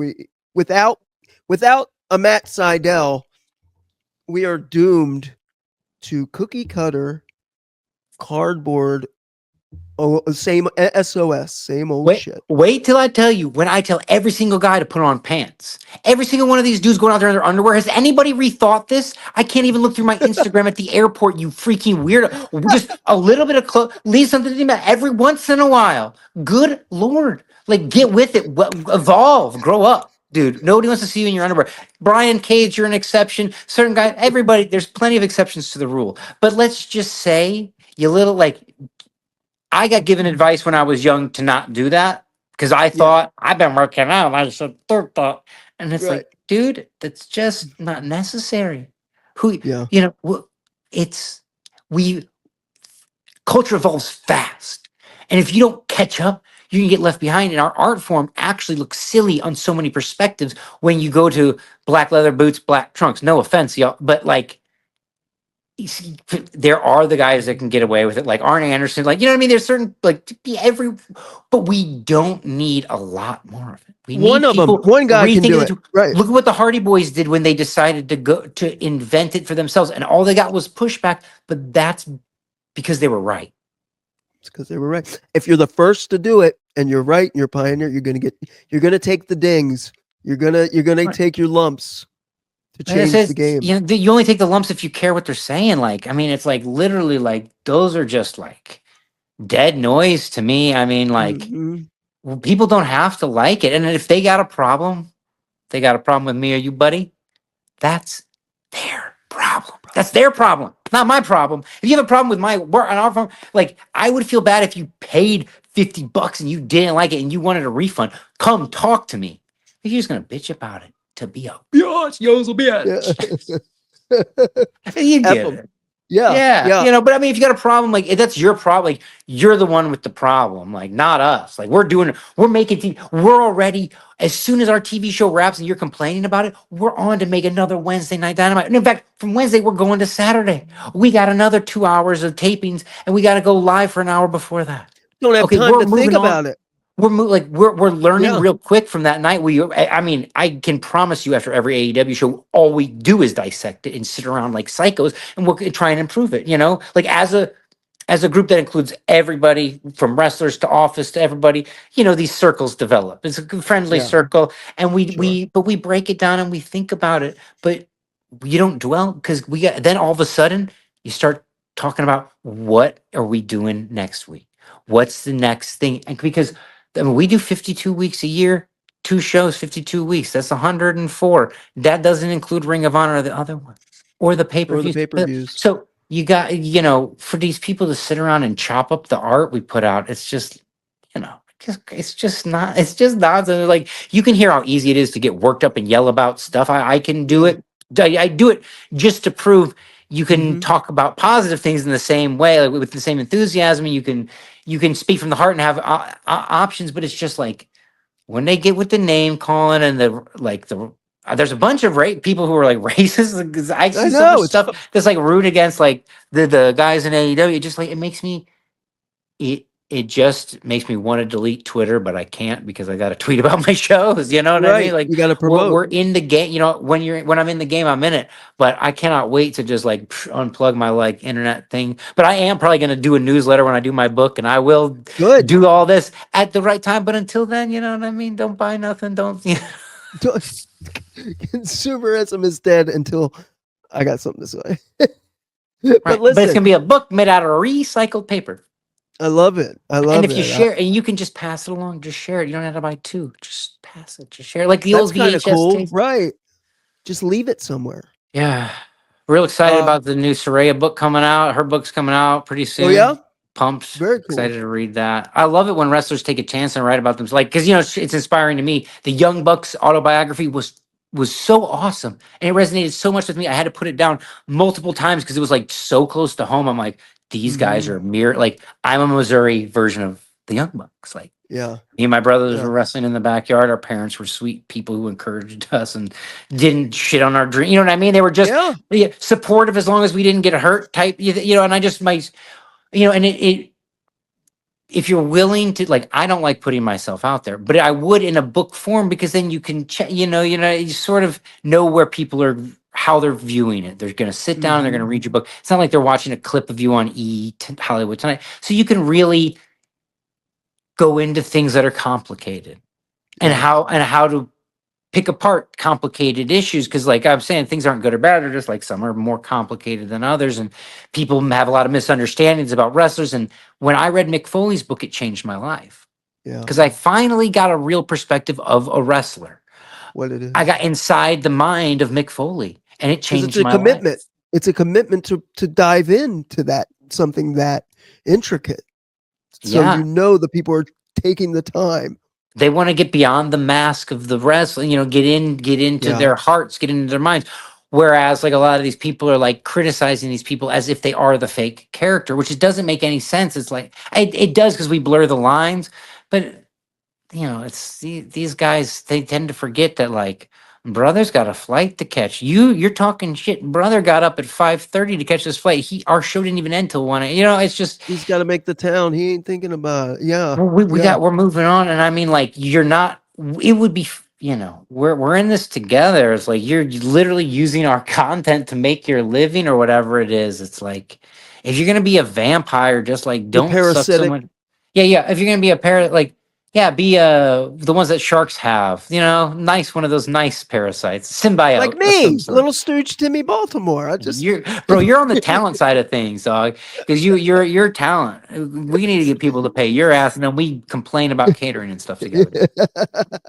I wanted to get your, in closing here, Matt, your, what you would say, I don't want to say advice, suggestions, wisdom, to anyone out there who may be struggling with wanting to change things or the way things are, and they come at it from a different point of view, just like you do, but they can't either articulate it or find peace within it or find acceptance. What do you say to those type of people? Do the opposite. Yeah, just do. If you can't solve a problem, just do whatever the opposite is. But then okay, your question is like people who are struggling and they want to accomplish something, right? Right. So what? And they feel it in their heart that they're Yeah. right. Right. Well, one, look at reality on reality's terms and have some friends who can talk to you about, when you look at the mirror, like being honest with what's the reflection, just being real. But also, like, if you feel it, when you feel it in your heart or whatever, what I would do is, at the moments where your consciousness is the thinnest, before you go to bed and right when you wake up, don't think about like the thing you want. Think about the feeling that you'll have when you accomplish that, when you get there. Hold on to that feeling. Hold on to the idea of the people the look on your brother's face when you tell him the good news. See that in your head, and then somehow, subconsciously, your body will subconsciously pick the swim in the channel that leads you in that direction. If you go to bed and say in the morning, I'm going to feel bad and tired, you're going to wake up upset and tired. I've seen it happen. If the least you can do, at least try tell yourself a different story. Or so it's like, I don't expect you to feel better in the morning, but if you take a future where everything's better and you're feeling that, you can work your way towards it. Like, I don't like to think of I don't like to push the boat from behind. I like to be in front and pull it forward, like towards me. So I like to have something in front of me pulling me towards it, rather than like going forward towards the thing. Right. So if you find the place and you let it pull you towards it, going this way instead of this way. Right. I wish, if only I got a chance to do that horribly trite and horribly tropic wrestling box where here comes my entrance, but I'm going to do the 1970s box. Right. Take 30 seconds out of my match and put it into my promo, then give me my entrance and let me. I get yelled at every single place I go to, every wrestling fed. My number one sinister crime is stalling before the match. Long entrance, and then leaving my jacket on and dancing around and doing a bunch of this. And they're like, we got to start the match. We got to start the match. I'm like, just count it as the match time, right? Like, just because I'm still setting it's like, if you do comedy and the last guy before you kills, you have to, the crowd's got to pitter patter. You got to do this. And sometimes it shows no one's doing, like, there's not an in between. It's, we got to tape the next match. There's a commercial break.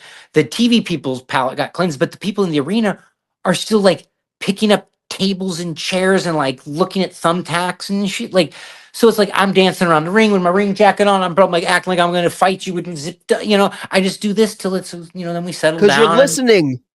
Yeah, I'm there. I'm in it. You're there. You're plugged in, brother. I'm having fun. But here's the number one advice for the wrestling people. The number one thing you can do is be the guy having the most fun. So even if it's violent, even if it's terrible, whatever you're doing, if you're having the most fun, you're the coolest. People are going to like you, or people are going to dig what you're doing.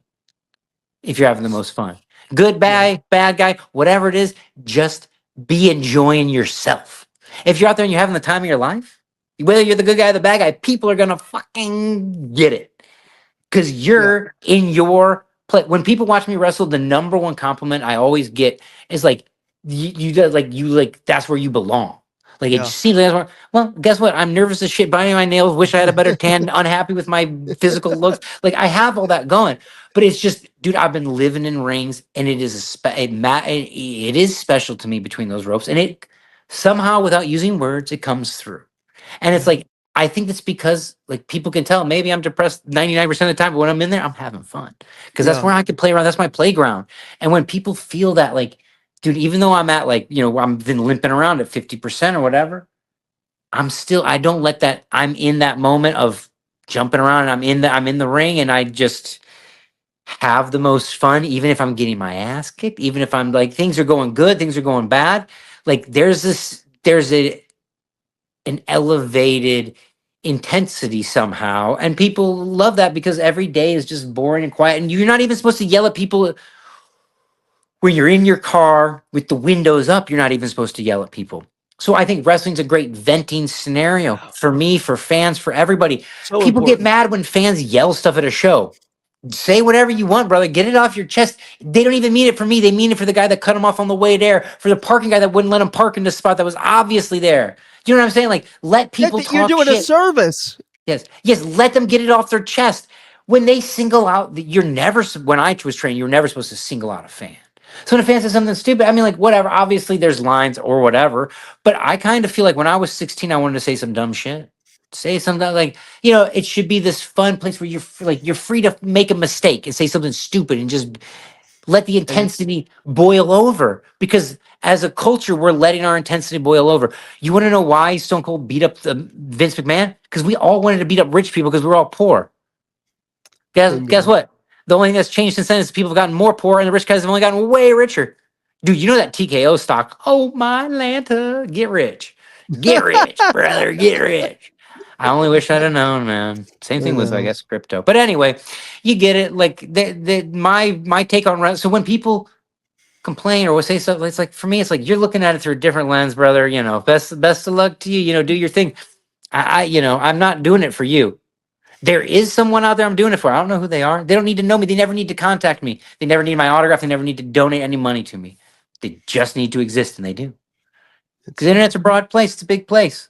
Everybody needs a little something to hold on to. Like, wrestling's great because it's like controlled violence and controlled sex. So it's like people can do it, and it doesn't push it doesn't push things too far, but it helps you get comfortable in these pockets, right? Yeah. These pockets that can feel real dangerous, like the intensity of being the proximity, these tensions that we're building on. Like when people tell me what's wrestling psychology and I tell them it's sex and violence, like, what the fuck are you talking about? I thought we were working the arm tonight, brother. I said, no, sir. No, sir. You want real, like, psychology, sex and violence, brother. That's what it boils down to. The threat of sex, the threat of violence, like the possibility of sex and the threat of violence or whatever. Right.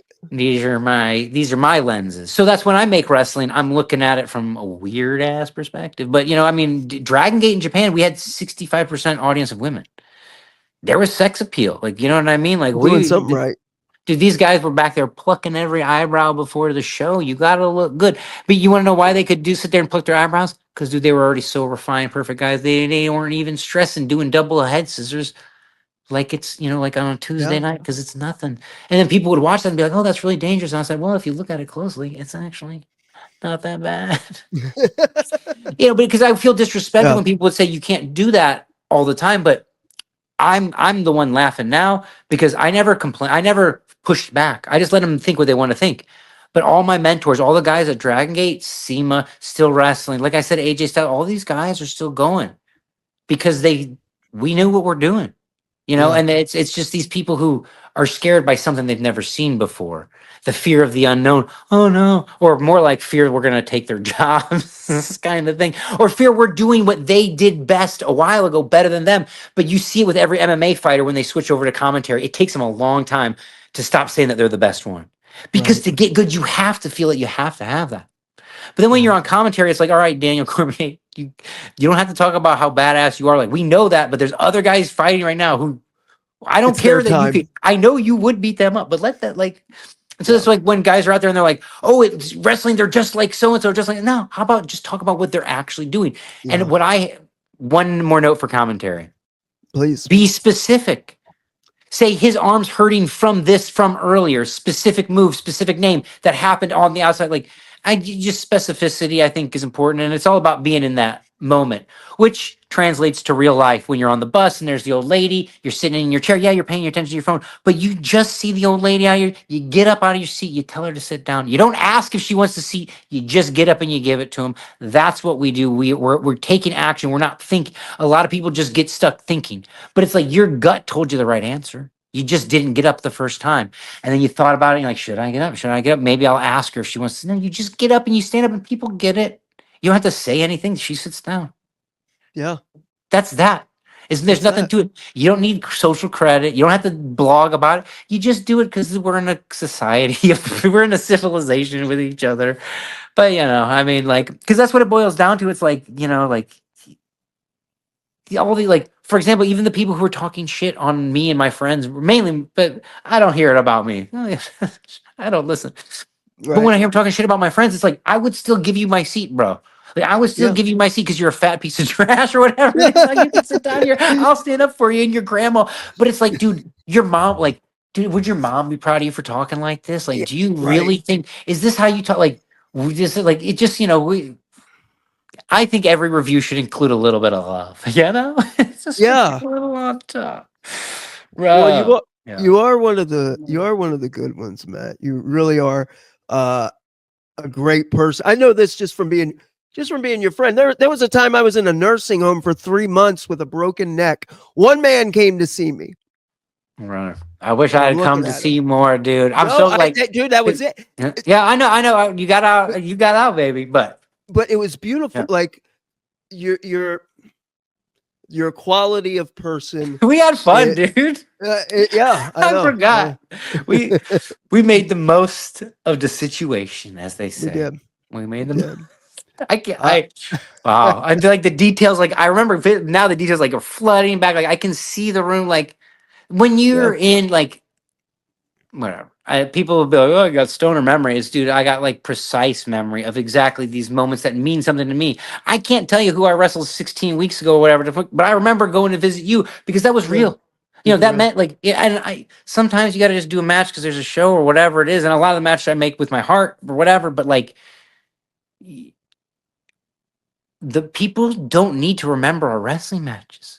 Remember, like I already said this. Like, Yeah. what matters is what you're doing in the car, like who you're talking about on the car ride home, and and your laughs with your friends on the way back, not who the champion is. Like, it's freaking Right. couldn't be more irrelevant, especially in pro wrestling.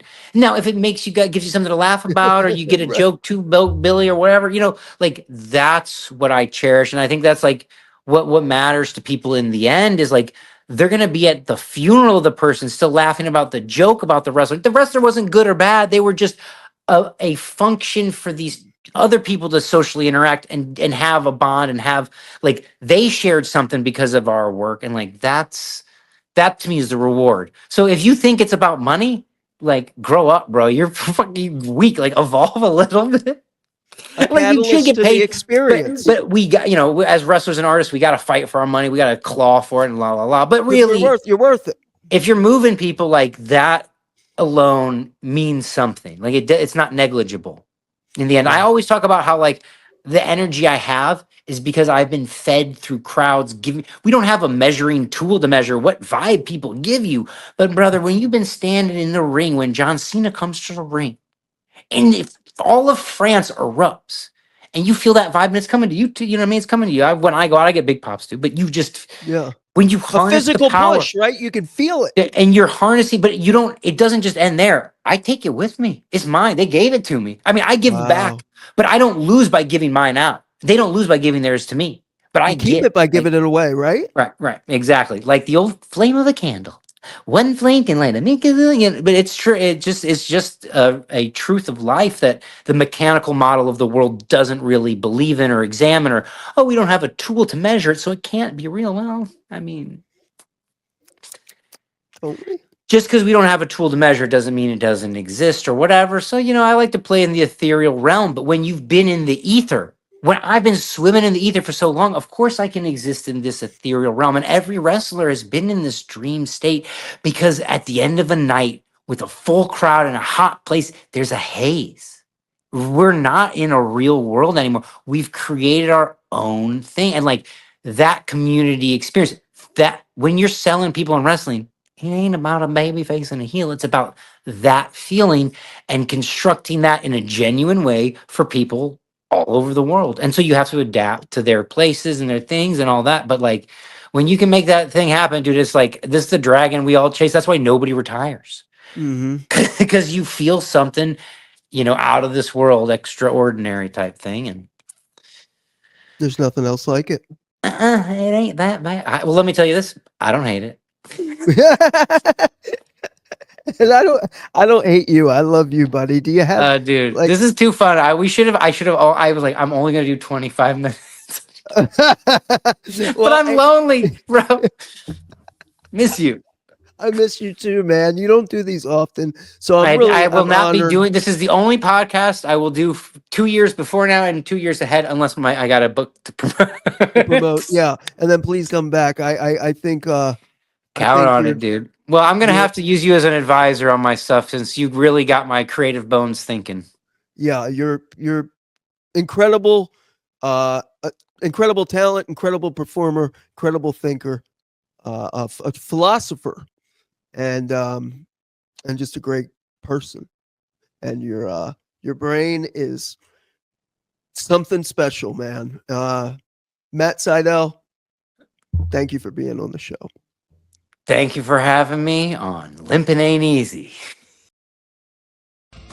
Wait till I tell you when I tell every single guy to put on pants. Every single one of these dudes going out there in their underwear. Has anybody rethought this? I can't even look through my Instagram at the airport, you freaking weirdo. Just a little bit of clothes. Leave something to me every once in a while.